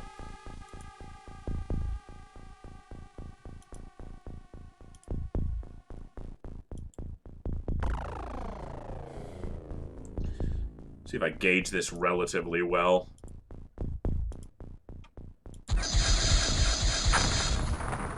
So now there's a hole there. And guy next to fires out. Scroll wheel. 3, 4, 5, 6, 7. Let's see if we hear a scream. At least 2. That works. Blaster launchers are unfair. It's so fun once you finally get them. Now, we've been blaster launchered once in a base assault. A floater did get a blaster launcher off on a couple of our troops, but they only killed one of them. And they severely wounded one of the other people, who is still wounded to this day. I think they're one of those soldiers who's sitting on, like, 30 days wounded still. So, nothing over here. So, you can go help with the boarding. I mean, free kills. It costs 34 grand to do that, because it's 17 grand a bomb. But, you know, it's free, essentially, you know, when you think about it.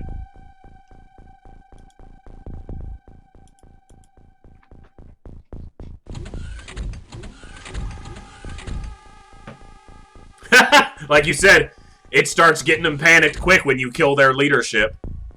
Especially when the commander dies and a leader panics. You guys suck! Alright, we're gonna do that one more time just for the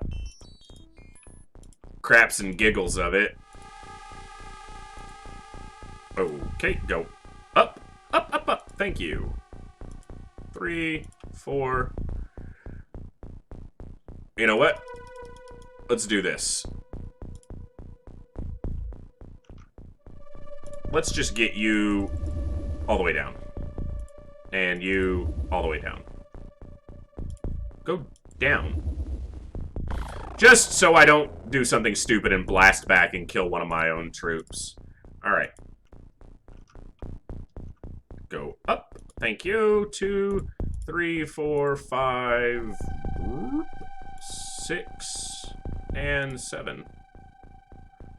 Actually, move that back 1, 6, and 7. Okay, we got a hole. Launch missile. Up, up, up. 2, 3, 4, 5, 6, and 7. Wait for it. Ooh, nobody on that side. Cool. Yeah, I mean, I'm getting the bombs back, so like you said, it's all free. But, you know, the penny pinchers are like, you use 2 blaster bombs just to kill 1 command. Yeah, shut up. We make millions. Literally, every month, just from creating laser cannons that we sell on the black market. Every terrestrial jet on planet Earth right now is equipped with a laser cannon because I've been selling them for nearly a year to the black market. So, even after we defeat the aliens, warfare will never be the same on Earth because every jet has a laser cannon on it. Because that's all I sell. Used to be laser rifles, but laser cannons are more profitable. I'm really being stupid running them all up with relatively low time units. Just so when it goes bad next turn, we have a reason to point to. I was stupid and ran them all up with very low time units.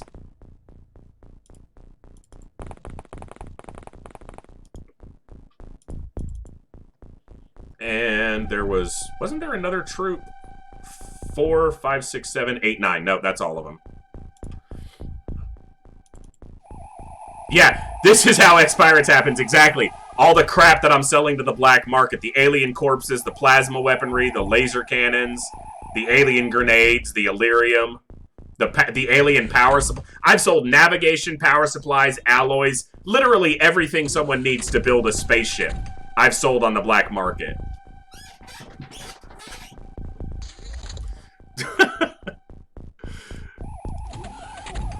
Yep, I know you see him. That is...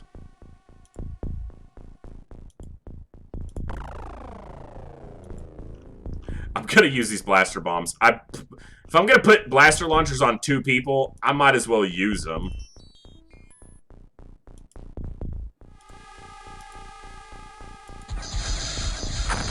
Give me a hole in the top of the lift area. Because there's always aliens at the top of the lift. Can you scroll up a level, please? Thank you. Alright, so this would be 3 or 6 blaster bombs that we've used so far. Alright, let's see who dies. I don't even want to see what the command deck looks like. Because it's going to be completely leveled. Alright, what do you see? Shoot the first thing you see. Good job, Novak.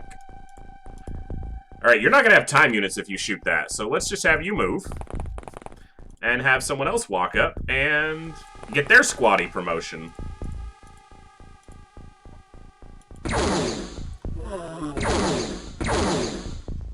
That's what I like to see. Good job, Rook. Alright. And let's just take a quick gander. Reaper, floater with a plasma. Is it heavy plasma? I couldn't quite tell. Are you going to have enough time units for this? You are going to have enough time units for this. You're going to waste this guy. Easy, rookie. You suck, rookie! Get out of the way! You're pathetic. You're not gonna have enough time units. Just step off the lift. Still got a couple enemies with blaster launchers at least to deal with. And they're gonna be down in these areas, so... Usually they're the ones that panic, at least some of the ones that panic, so... Oh, you know what? I need them out of the way, because I don't want to leave the tank up here. We'll give it a shot at this guy. That works. Go back down and out, please. Thank you. Let's see who panics. Oh, come on. You gotta be... There you go. That's what I want to see. Soldiers panicking. Engineers panicking. Leaders yes. All panic. Drop your weapons and run in circles. The might of XCOM has arrived.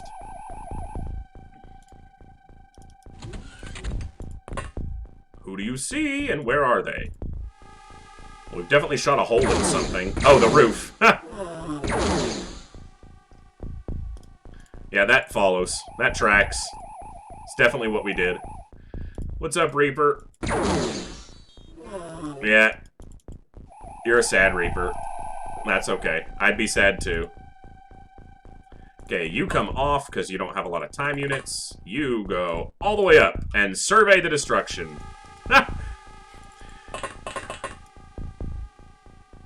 Well, the lift walls held up better than I thought they would for that center room, but I guess those are actually reinforced walls. So if you look at these walls that just have this simple texture on them, they're just standard walls that can be blown up. These walls that have the 3-line structure, like the molding around the top, those are actually reinforced walls, and they're much harder to destroy. Yeah, that's true. I could have sent flying units in through the roof. But I feel like I dealt with most of what's on the command deck, so maybe I just got blasé. That's a stupid place to put them, but it's done now.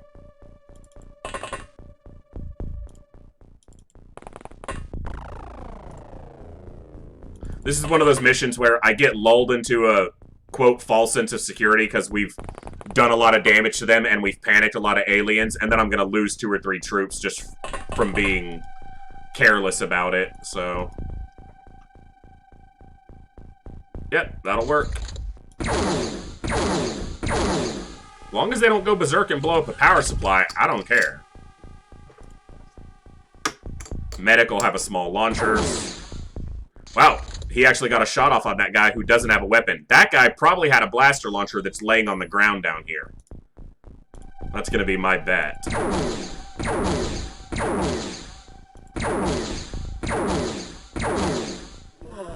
Yeah, the alien. That's the target we want you to shoot. Okay, go down here. You're not going downstairs yet, but you will next turn. Same thing, go down here. And you really can't do much else. You go down here. Alright, now let's see what the rest of the upstairs looks like. It's all reinforced walls, so... Wow, although some of the walls definitely got blown out. Hey, what's up, man? That's why we have a trooper closer to you, 'cause screw you. Yeah, I think the command room didn't really fare too well in that.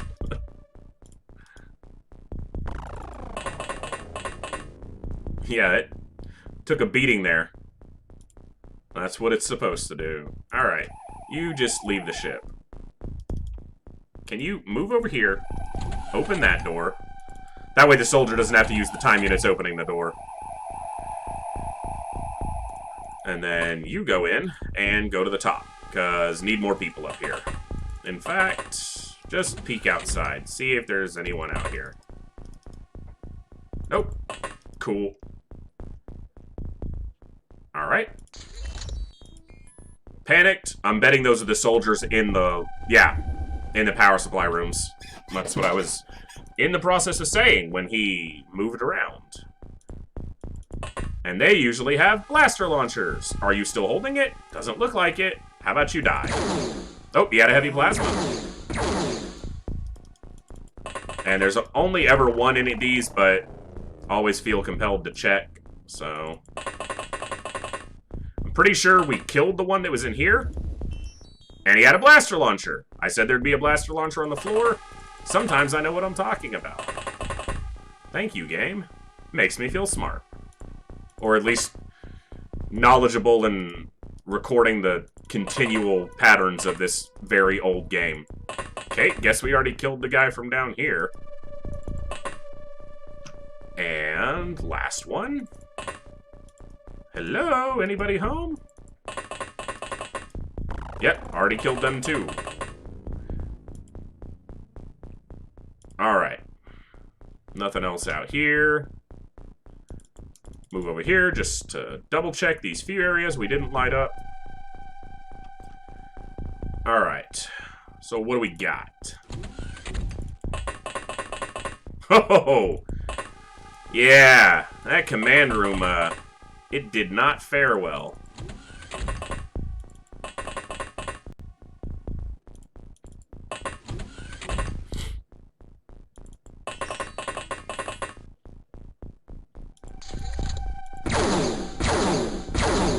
First floor in the empty room that has no real defined purpose. He went berserk, so he doesn't have any time units. Can we see him? Yes, we can. Can we kill him? Ah! Click on him. Nope, we can't kill him. We can just destroy his room. You can shoot him, though. Right? Easy. Just right in the back. Yeah. And a lot of times there's two in here, but not this time. Cool. Alright. And you come up. Man, these rookies, their first mission is assaulting an intact landed battleship. It's obviously going well, but it's not the first assignment I would like to get. Can't I get like a medium scout with floaters and, you know? They're like, no, battleship, shut up and go. Do your job and stop complaining. Anybody in here? Nope. Rarely is.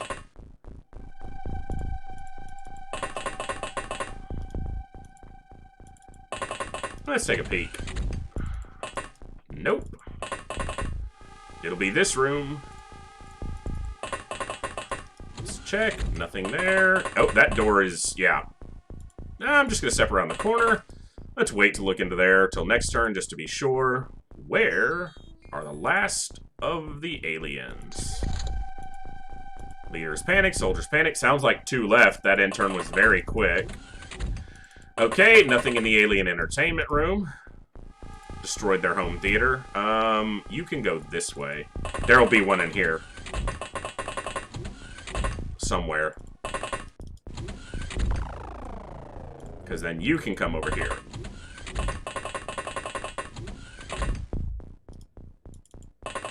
Even the sound of the doors and stuff just sounds... I mean, it's like what my brain recalls or thinks of when someone, you know, talks about, like, a door on a spaceship opening. That's the sound effect. Not even stuff from, like, Star Wars or Star Trek. That's the sound effect that my brain remembers, so... The game certainly had a lasting impression in my brain. It's gotta be someone in here who just somehow survived. Yeah! I don't know how you survived, but kudos, man. Oh, wow.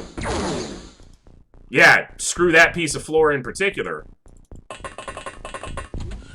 Huh. Alright. Last one. Successful battleship recovery. Would we lose one trooper? Yeah, that's a damn good mission. Pretty sure it was just a rookie, too. Yeah. Good stats, rookie, though. They had good stats. I don't even want to see what our memorial is up to on how many we've lost. It's got to be over 100. That's not even. Yeah, wow, only 86. Let's see if we can find and recall once again. Yep. 22 missions, 36 killed, got shot in the back by a rookie.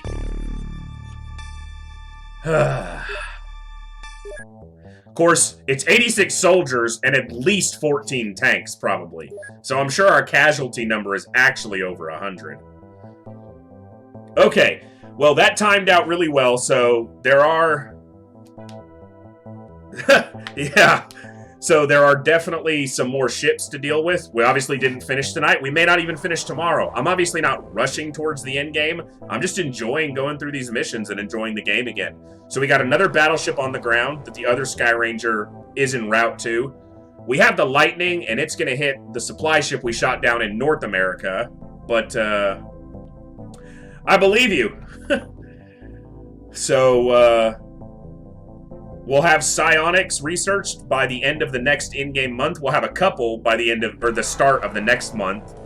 So it's looking like if it times out properly, we'll make some progress tomorrow. We'll get the Avenger finished tomorrow. And on our Saturday stream, we will probably be finishing up the game, which times out really well, because obviously a lot of people sometimes have more time on Saturdays to join. We made huge progress on followers tonight. You guys are all amazing, everyone that followed. If anyone's still hanging around, thank you so much. We're only 4 away from our goal of 50 to be able to apply for affiliation. And I'll make a post tomorrow on my Twitter. And at 50 followers, I will figure out a day after that to do a $25 Steam gift card giveaway. So we'll give away a Steam gift card at 50 followers. I'll make an announcement on my Twitter, so you can follow the links below for what day we're going to do that. And that way, anyone who's there and active and following and in the chat will have a chance to win a gift card. So I'm going to go ahead and save it and call it there tonight. But thank you, everyone, for hanging out. It was an amazing stream. You guys are awesome. Thanks, Hellraiser. I hope you get to feeling better, man. Just stick with it. I know that COVID crap is tough. I went through it myself, but you'll get through it and you'll come out the other side good, buddy. So hopefully I'll be able to catch another one of your streams again soon as well. But thank you all, and I will catch you next time. Real quick, I'm gonna see, earlier there was a couple people hanging out and streaming some XCOM, so let's take a quick look and see if we can share the love with somebody else. If anyone's still streaming, come on, Twitch, behave, show me. Of course you want to be laggy right now when I need you to not be. Soon enough, you'll get that taste back. Soon enough. Alright, let's take a look. If Twitch decides to load, it's probably just because I'm stressing my system right now with everything I'm running. Alright, so let's do this. Let's save and abandon.